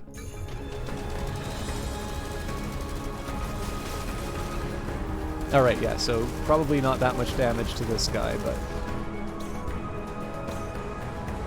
Now, it turns out I wound up crashing this unit, so I am going to see what happened on the replay.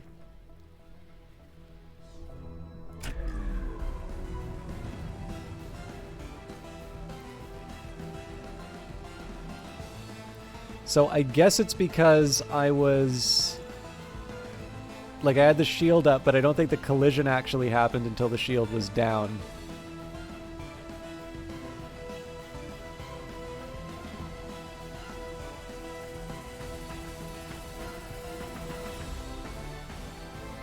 This is the song, by the way, that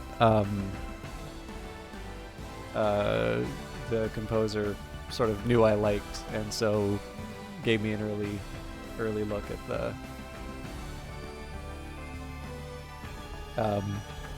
the song that was previously playing.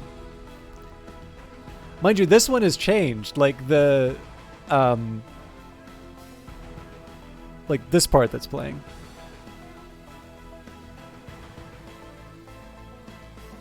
So it used to, I'm pretty sure it used to go, actually I don't even need to sing it to you. I'm pretty sure there's an early version of this. So let me, what's the best way to do this? You know, we'll just put it down to 47. And the reason I'm particularly interested in doing this is it lets me share an important link.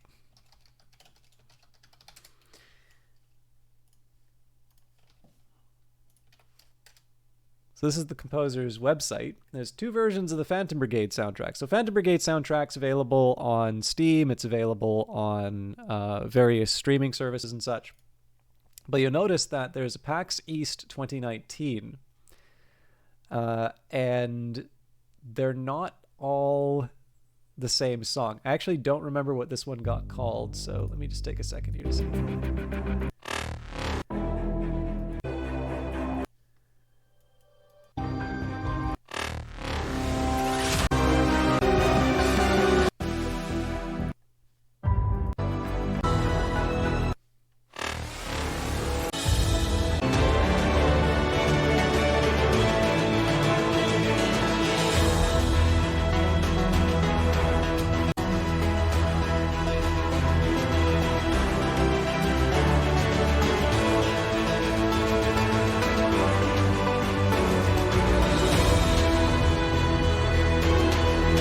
This is very different from the one I was thinking of, but it's not bad. So here is Confident Action from the 2019 soundtrack.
So this is different from what I was expecting, but obviously you can see some parts of that particular song. So what I will do, though, is I'm going to go to my clips.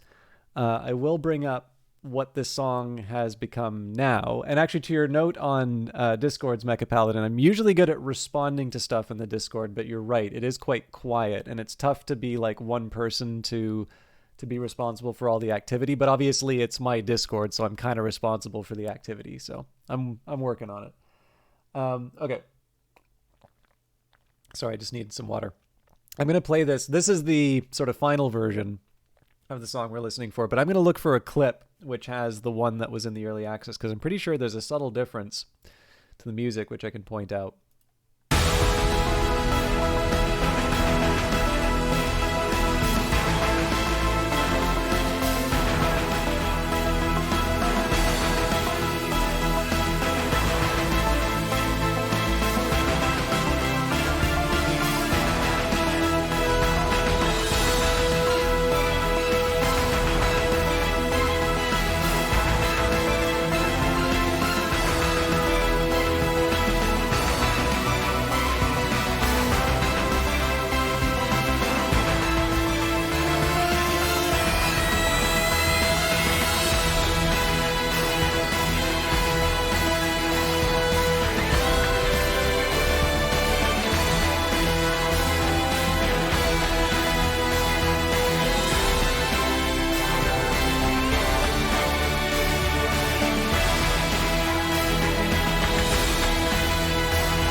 So that's the final version of the song. I could swear, though, there's a slight change to the track, and it might be present in this clip. Now, this is going to be a bit agonizing for me, because this is a minute, the longest that it'll give. I'm going to have to listen to my voice for this, but this was just after missiles got first introduced into Phantom Brigade. And this was basically my effort to try and have something very similar to the Herald escape certain death at the missiles.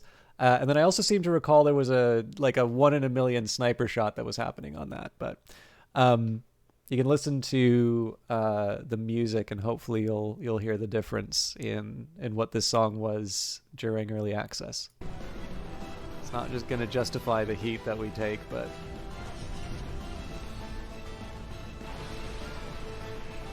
Oh. It took him out, though. Oh god, I really want to see how this goes.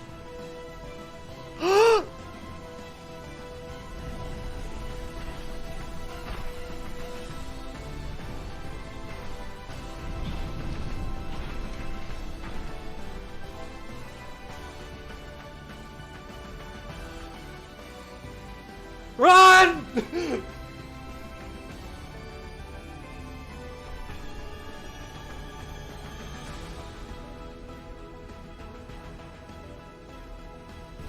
Yes!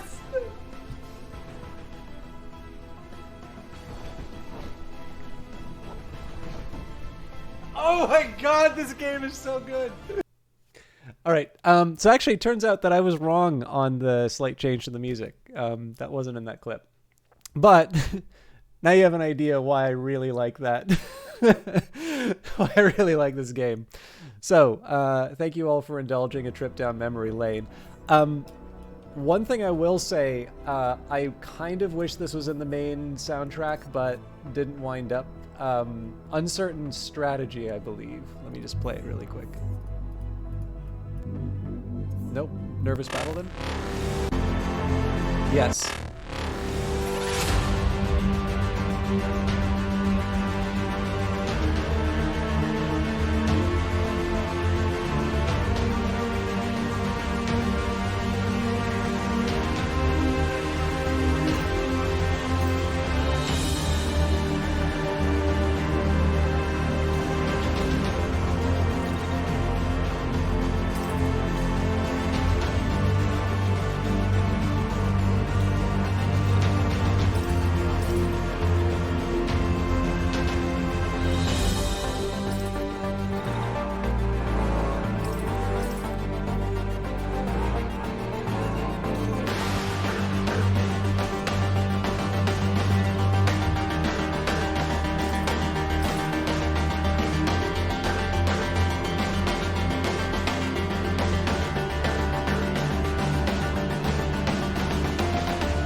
So there's a reason.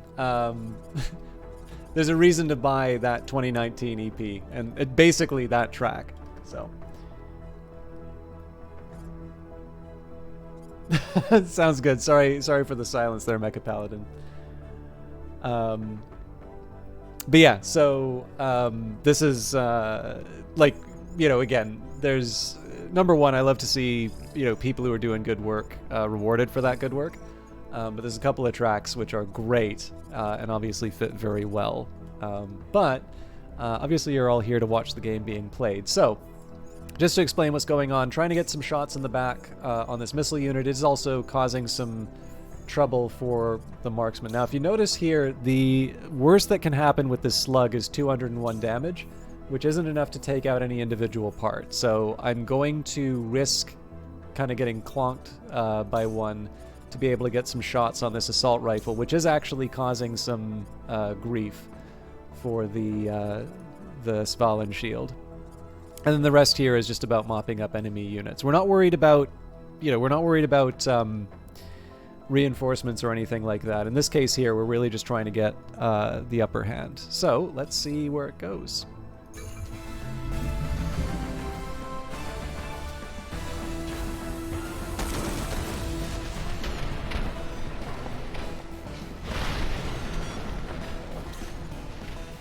Okay, that's great news for a start.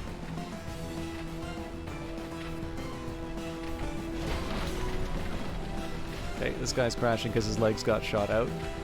It's going to make things a little hard for the beam.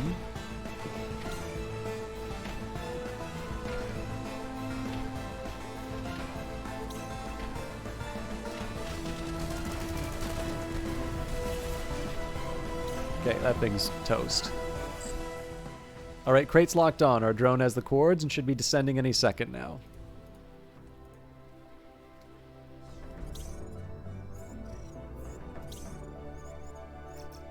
Okay, so this unit's just moving in on us. Now this is actually an easy one for me to handle. We just open fire as they walk through. I think I am going to try and get the objective here. May not be the smartest thing, because obviously it's a chance for us to do some more damage to the unit, but I'm going to take a chance to beam this guy a bit more. I'm really surprised that they're actually attacking with a missile. And let's see if we can dodge the missile with my marksman. Honestly, the heat... I think I'm more willing to risk the heat than the missile. It's not that much in terms of attacks going on, but it's enough. Nice.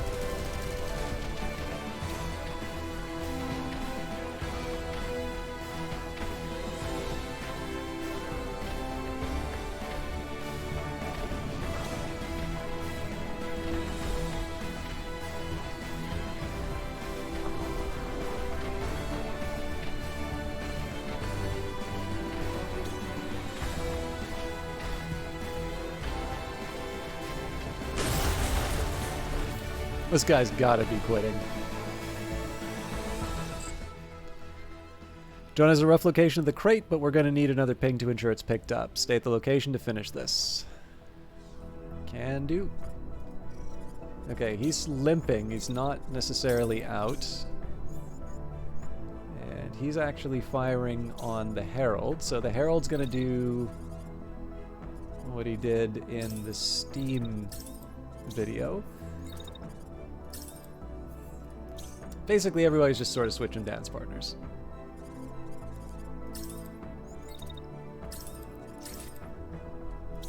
I'm not going to do anything to this unit until I have a clearer idea about what its intentions are.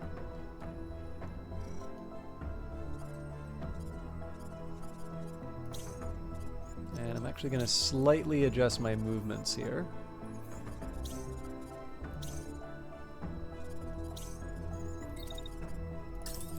So I'm just going to dash onto this location, and that's to try and disrupt the missile.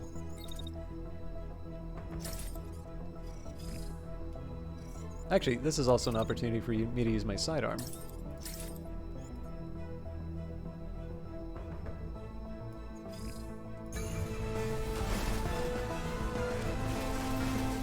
See ya! Oh, it's a thing of beauty. We were watching that on replay forever.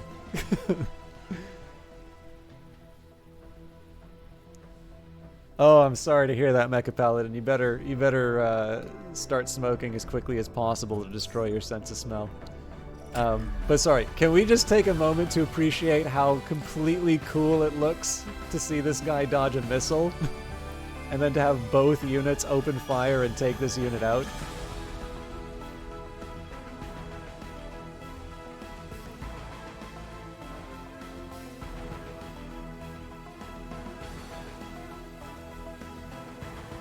I guess I need to get the right perspective to show the missile, though. Oh wow, the missile just vanishes partway through. That's definitely not how it happened. But yeah, I absolutely love the way that looks. Alright. They are still not shooting at us, but they're not surrendering, so we can retreat if we want, but clearly we want to win. So we'll move everyone in a position where they can sort of maximize their damage, and if we have to take them out, we'll take them out.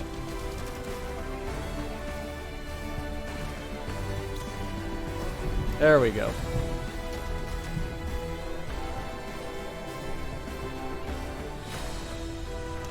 How many trees gave up their location so that we could get this win?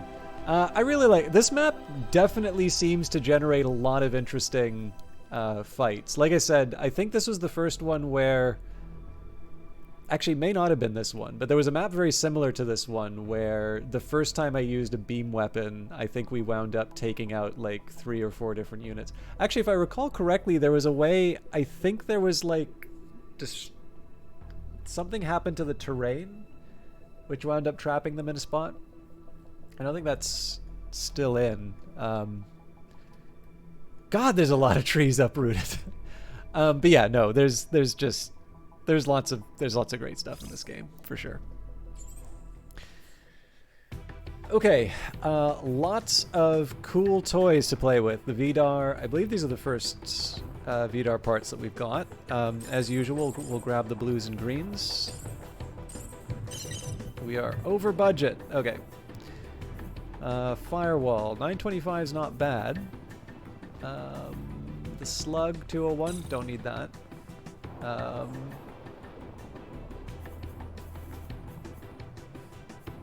Definitely want the Vulcan. Even if it doesn't do that much damage. Okay, now comes time for the hard decisions.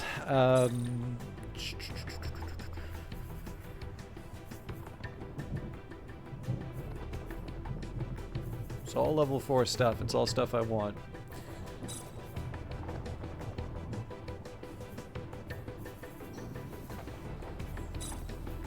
Just need to give up 10 more.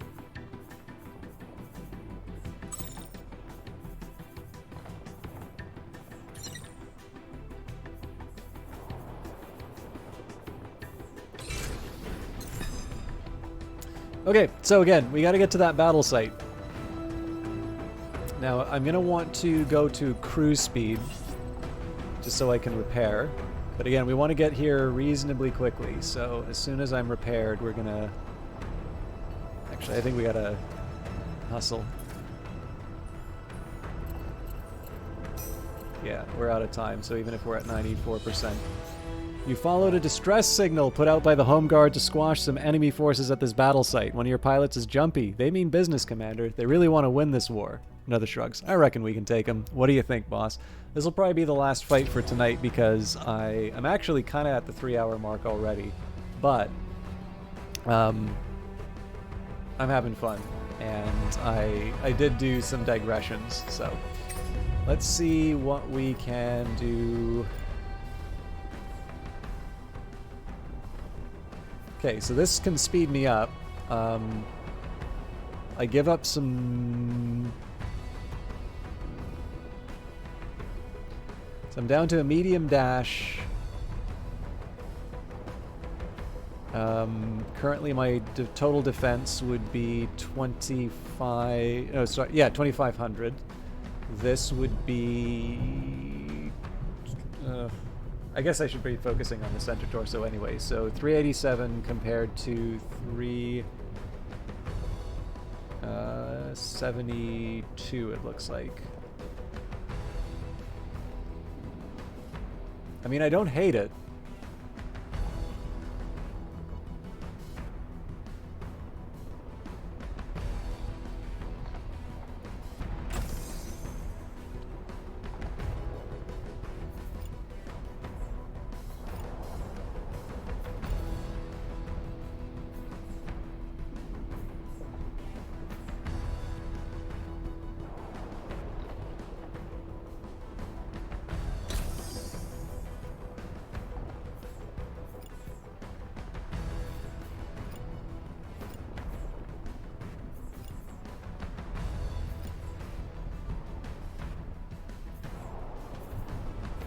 Okay, it's a start.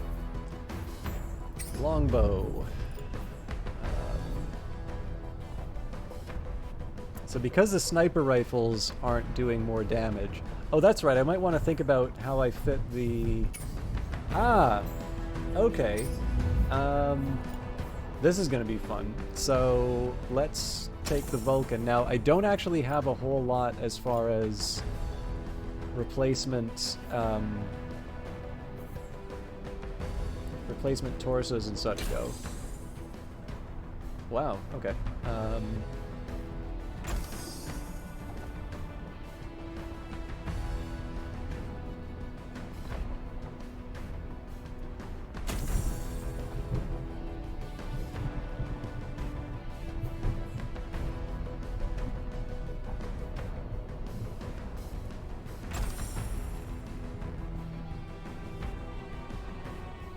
I think we'll go for the takeoff. Trying to give as much speed as I can to this thing.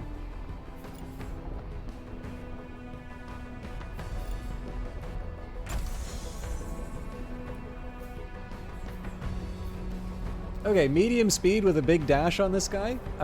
Let's see how it goes. I mean, obviously,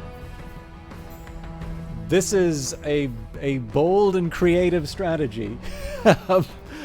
But let's see. It has been so long since I've used one of these things.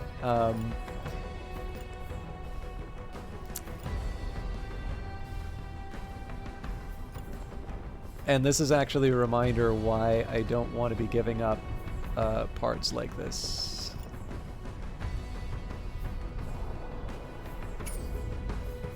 Because when I want to completely rebuild a mech like the Manticore, it's nice to have some other options that are better for the heat and all of that. So, we've got the Home Guard to help us out. Protector's a little worse for wear. But let's see, 1, 2, 3, 4, 5 enemies, probably 3 of the mechs, and then we've got 3 Home Guard units to help us out. So, let's have some fun.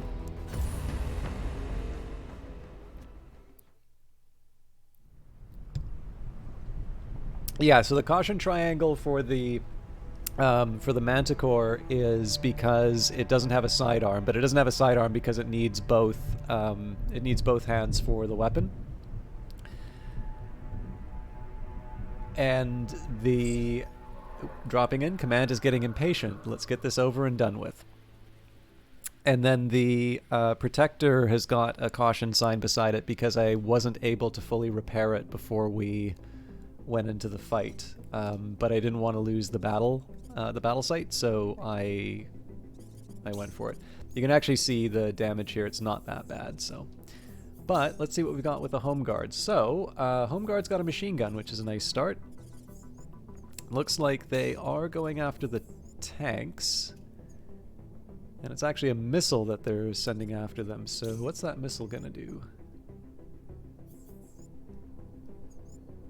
168, so not enough to take... Well, no, actually, that might take treads off of a tank. So, I'm actually going to hide it behind this building here.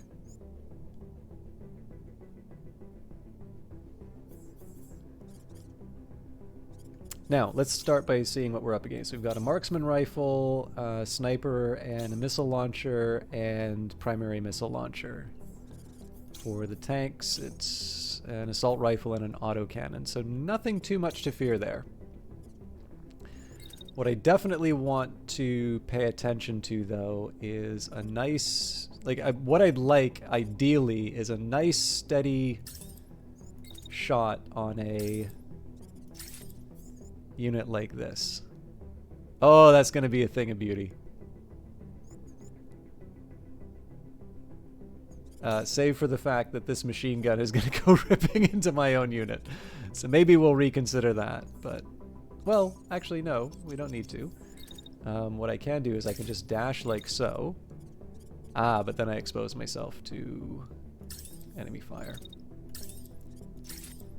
Yeah. So my original move was the smarter one.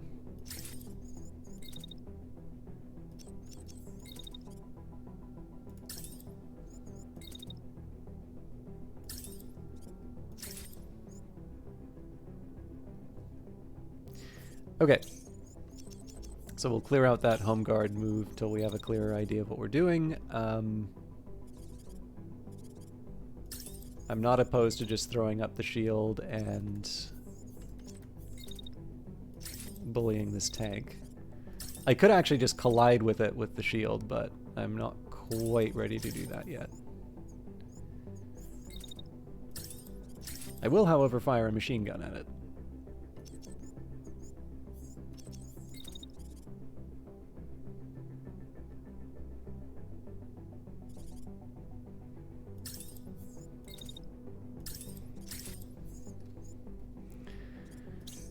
Okay, marksman should be a tank killer. And the fact that this thing's attacking me with an autocannon sort of gives me free reign to do whatever I want. This unit only has a missile launcher, so I'm gonna move in. I'm gonna start focusing on them with the marksman rifle.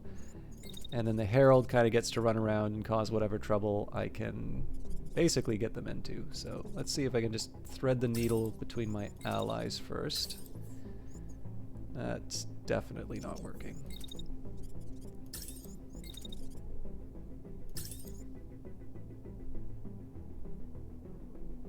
Okay, I'm definitely going to want to double check that before I go too far into the turn, but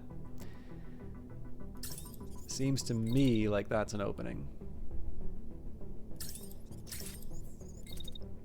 So everything's going to be built around hitting this unit here. And then if I get sort of an extra opportunity, like that's almost a waste really. But might make a difference on the margin, so. Okay, so let's just, I'm actually going to do a nice top-down view to make sure I don't have anybody colliding. Okay, good.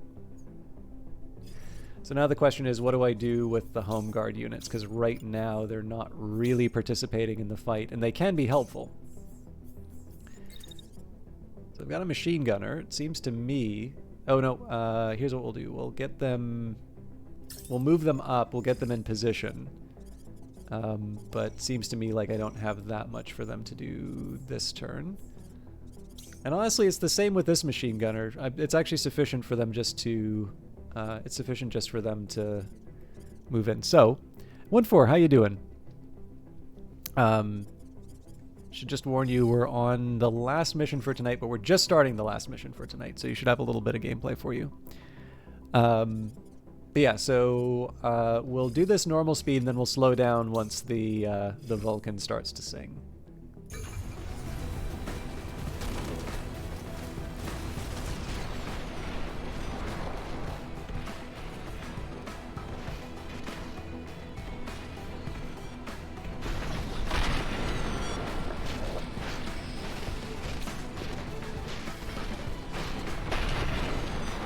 Look at that beautiful stream of numbers.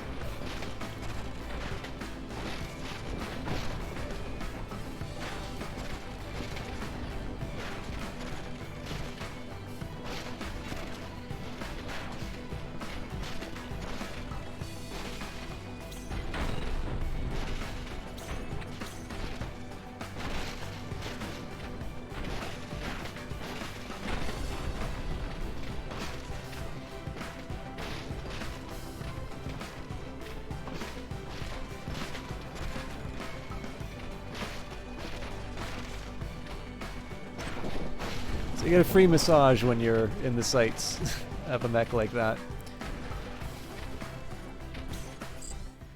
We've lost one unit. This is too many. Make sure that was the last casualty, or command will be hearing about this. So we can watch that at full speed. So yeah, most of this stuff was really just, you know, targets of opportunity. This unit's crashed, which is good. We didn't lose too much in terms of our...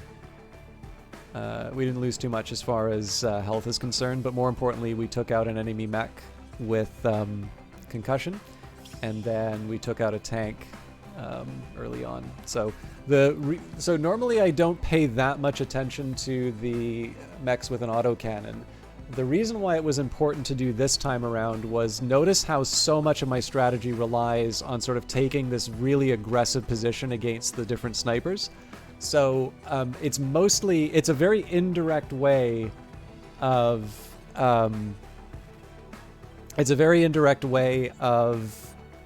working with the enemy's armaments. So like what you would normally think, right? This is what I normally say in the early missions. Okay, you know, we've got these enemies, they've got shotguns, they've got autocannon. Let's stay back and we'll use our range to our advantage. But if you take a look at the primary damage dealers for the enemy team, it's not the autocannon I need to worry about. It's the missile, it's the sniper rifle, it's the marksman rifle. The main damage dealers for this force are actually all long-range ones. And so in that case, what I want to do is I want to be able to run in and essentially render those weapons useless by, getting in close and just ripping them apart. And the linchpin to that strategy is to get rid of sort of the short-range defenders. So in this case here, the Home Guard's probably going to do nothing this turn just because they may not actually get there in time. But obviously, you know, we've already gotten a pretty big advantage by taking one unit out completely, the one with the sniper rifle, and then the marksman should follow pretty quickly because we still have that cannon available, right? The Manticore didn't take that much, But the important question is, what's the enemy team gonna do?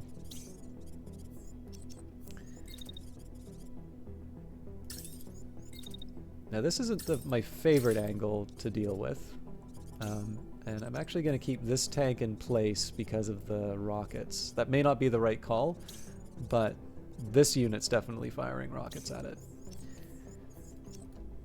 So one inconvenience is this unit's moving to a spot that makes the marksman rifle not as good.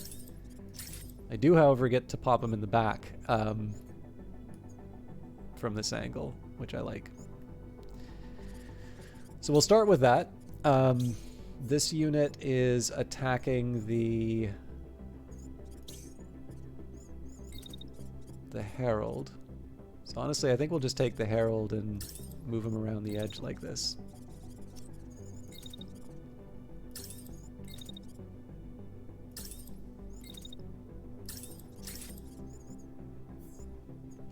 So it's very likely that the Vulcan is going to take out this unit no matter what.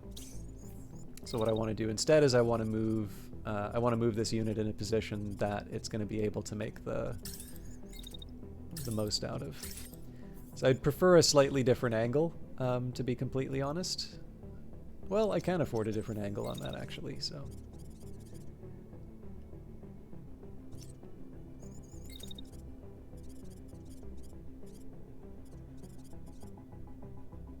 Yeah, we're not going to be able to do anything till next turn, but that's fine.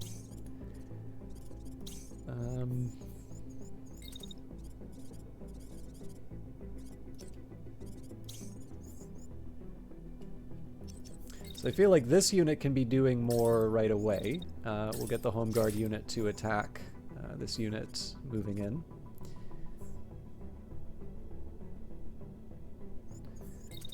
More importantly, we'll get them to move back just so there isn't the potential for friendly fire.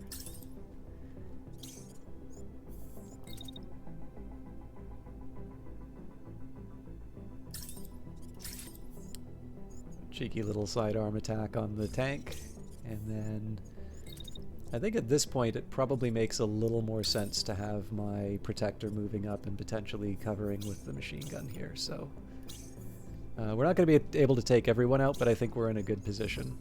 I am curious what happens with these rockets, though. Okay, more importantly, nobody's colliding with each other, so... Oh, who doesn't have an order? Nope, that's intentional.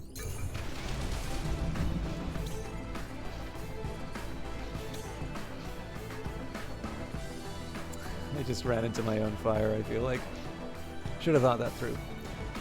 Okay, so, does this building protect like I thought it would?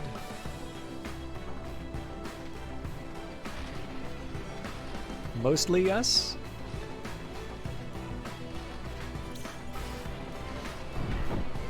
If this thing doesn't die, it's almost certainly surrendering. Okay, cool.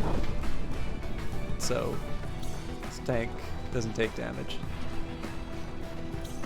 Okay, that thing's done.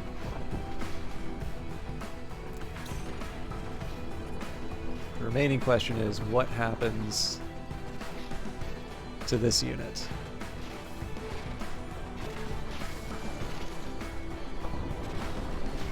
So ultimately there's going to be 3 units attacking them. There's this machine gunner, this unit with its own machine gun, and then the marksman, which admittedly is going to hit the hill for at least part of it.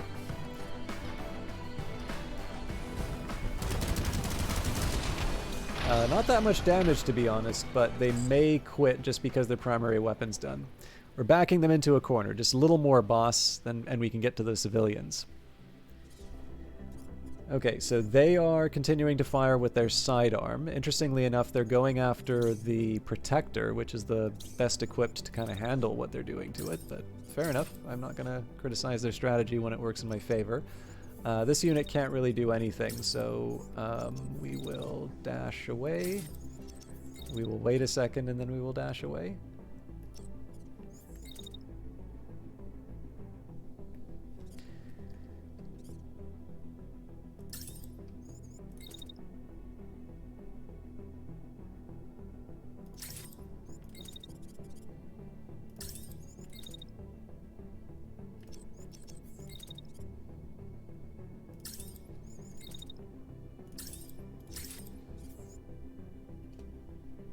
So yeah, it's not my, like, this is not my preferred attack, but it'll do. I am still going to keep this unit. Actually, you know what? This move I think is okay. But it doesn't accomplish that much, so maybe what I'll do is I'll just move them to the side of the hill here. It's mostly just because I'm looking where these missiles are going, and they can't move that far away from what I want them to do. Now, one question I have is, does it make sense for me to fire like this? Because if you think of it, right, this is a liability more than anything. So imagine you've got a gun this big. This is always more helpful when you look at the top. So look at the top here. If you were, imagine that this, instead of being sort of like a line between the two mechs, imagine this was a paintbrush, and think of how much of the area gets painted once you start seeing this thing move like a windshield wiper, right? That whole area is something that can potentially become friendly fire. And how much you want to guess this is actually going to hit the enemy. So there's absolutely no reason for me to take that shot. One shot that would make sense would be for me to take a shot like this, which is what I'm going to do.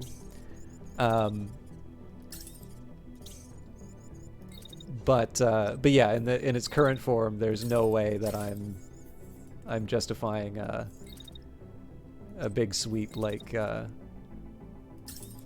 example.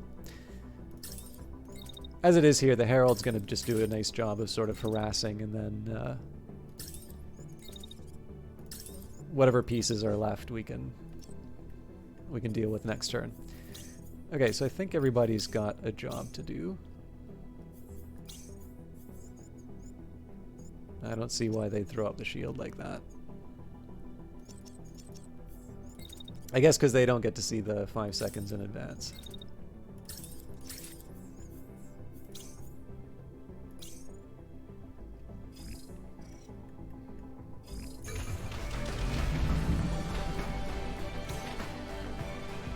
There is no way they're making it even like past this hill here. This has got 2 health. Yeah, there we go.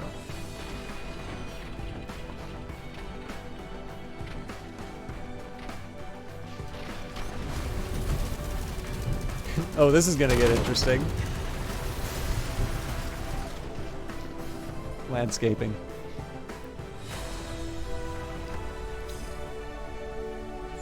Cool. That's the closest I've ever left it for a home guard fight. So 12 enemy weakened plus 2 reputation gain. Congratulations, the enemy has been defeated and you now have control of the site. So let's grab the sharp, the arrow. All of this is going to get turned into scrap, I think. Yeah, not much of a reason for us to keep all the gray stuff, to be honest. And so for the remainder, we just try and find whatever's going to give us the most scrap. Usually torsos are good for that. Okay, 38's the next highest. There are definitely times that I've considered grays, but just the situation we're in right now is very different. At this point here, I really want to be considering like level 4 greens and blues. So on its own, like, this is just a nice thing to do, right? Like, we would not have lost if the battle site, you know, if the home guard was defeated. But we're at 29 in Ostbeggar Weil compared to the 100 that we have. Obviously, if we can end with 100 home guard, makes us feel a lot better. So the plan, as originally stated, was to go to the Hidden Workshop cache. I'm actually going to start the journey there now, although it looks like we've got the liquid fix. I actually do note this is the first time I felt like I'm actually running low on liquid fix. They seem to have rebalanced this in a pretty interesting way.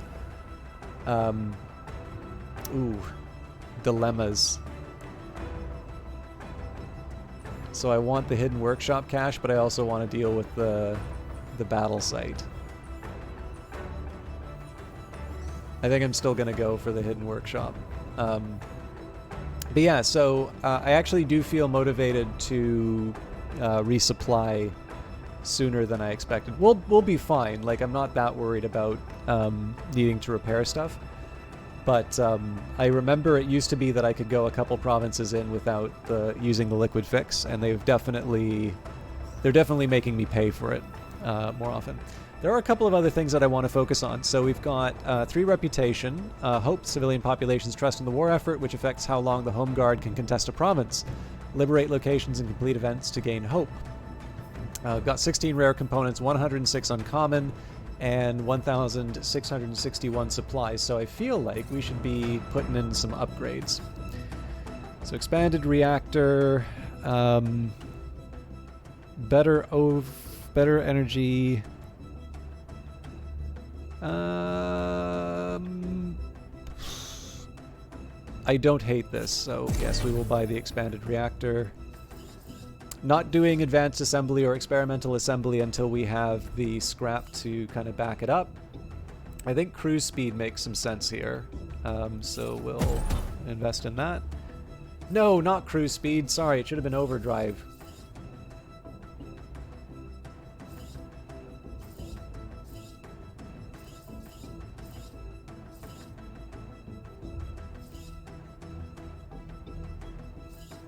Oh, interesting. Okay, so that's not actually affecting the speed of overdrive mode. Okay, no, that's fine. Actually, that's the, like, speed is what I wanted. I wanted to shorten the time that it takes me to go from one place to another. So we're good there. Now, long run, the plan... So there's a number of upgrades that I want to get here. I basically want to have the base as capable as I can make it first. And then what I want to do is I want to put the resources into advanced assembly and then experimental assembly, because that's what will unlock the rare and uncommon items under the projects. So one of the reasons why I'm holding off on doing that, so there's 2 reasons why I'm holding off on using the workshop that way. So number 1, it's actually expensive to build things like the advanced assembly. So advanced assembly requires 1,000 supplies and 20 uncommon components, and then experimental assembly requires 40 uncommon components, 20 rare components, and 2,000 supplies. So total of 3,000 supplies, 20 rare components, and 60 uncommon components. Now, in fairness, we could afford a fair amount of that. Not all of it, but enough. The biggest problem with what I've got as far as like the advanced and experimental assembly are concerned is not necessarily the fact that there's this large lump sum cost for it. It's that if I rush building them like I used to, because a lot of the stuff was cheaper, what good does it really do me? Either I'm going to be using the scrap, whether they're rare components and common components, supplies, whatever, Either I'm going to be using that to upgrade the rest of the base, at which point I'm waiting for the workshop, or I'm building stuff in the workshop and I don't have as effective of a base. So for instance, cruise mode, overdrive mode, and stealth mode I pretty much consider must-haves. And there's a lot of sense in being able to go faster. So being able to have, cruise speed go up, I think is an important one, even if it comes at the expense of enemy vision, because of course stealth mode, the whole reason why I have stealth mode is to try and creep up and, and then sort of rush in at the last second. So the other bit of context for this is that very slowly over time, I'm going to be accumulating different items. And some of those items are going to become less useful to me over time, which of course means that eventually I'm going to start scrapping them. They're going to, they're going to be converted into supplies and uncommon and rare components, which means that when I'm finally done this upgrade path, when I've finally made my choices in terms of what I want to do here, I'm going to have this nice sort of nest egg of rare and uncommon components to be able to build the things that I consider to be the biggest upgrades. Now, again, this isn't the way that I used to do it. This is the way that I'm doing it in 1.0, because this is sort of how I make the most sense of the, of this upgrade path. But that's essentially the reason why I've built things the way that I do. So, what are we going to be doing for the rest of for next week's broadcast? I am going to be charging into the Hidden Workshop. I don't think it tells me how much I'm going to recover in terms of the enemy strength. So, I would guess we probably don't get that much from it. And I'll probably have one of two options. I can either try and make it back to the battle site on time, or I could try and take out like a forward base or a reinforced camp, because I think between the workshop and one of the bases, probably this one in particular, I have a feeling that the combination of these two would be enough for me to... I have a feeling that probably those two would be enough for me to win the province. And of course, when you win the province, this is effectively won. So in this case, I wouldn't necessarily need to run across the province to protect them. I protect them by forcing the occupation force to retreat. But I am very tired and I have a lot of stuff that I still need to get through. So I am going to thank you all for joining me on the Ides of March. Unless, of course, you're in another time zone, in which case it may already be the 16th. But all good things must come to an end, so I'm going to see who is online. 41 hours, my god, man. And especially for some of you who just recently came in. I do apologize for what must feel like a shorter broadcast. I am hoping to go a bit later. It's kind of getting near the end of the year, or fiscal year, where I'm at. A lot of deadlines are kind of coming together.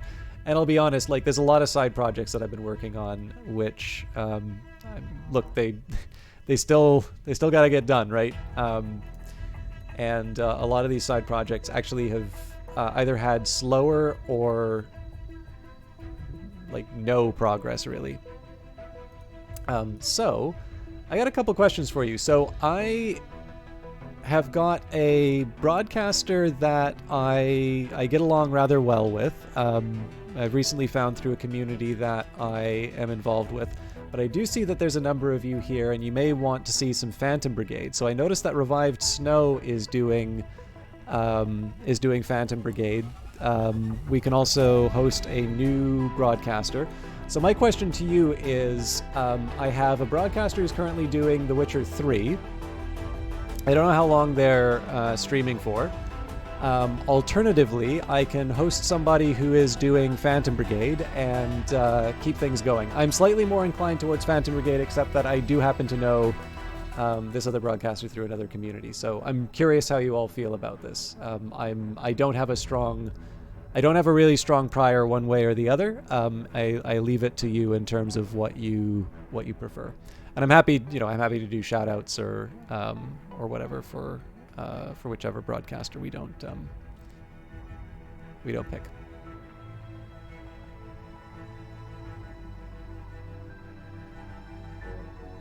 Done for the night anyway, so you'll bow out. All right, my friend. Okay. I mean, I won't call them a friend. There's somebody who I know through another community. It's Katako from Outworld's broadcasters. So they're an Australian streamer. They may be wrapping up reasonably soon. But I will just mention, so we've got Revived Snow, who is... Oh.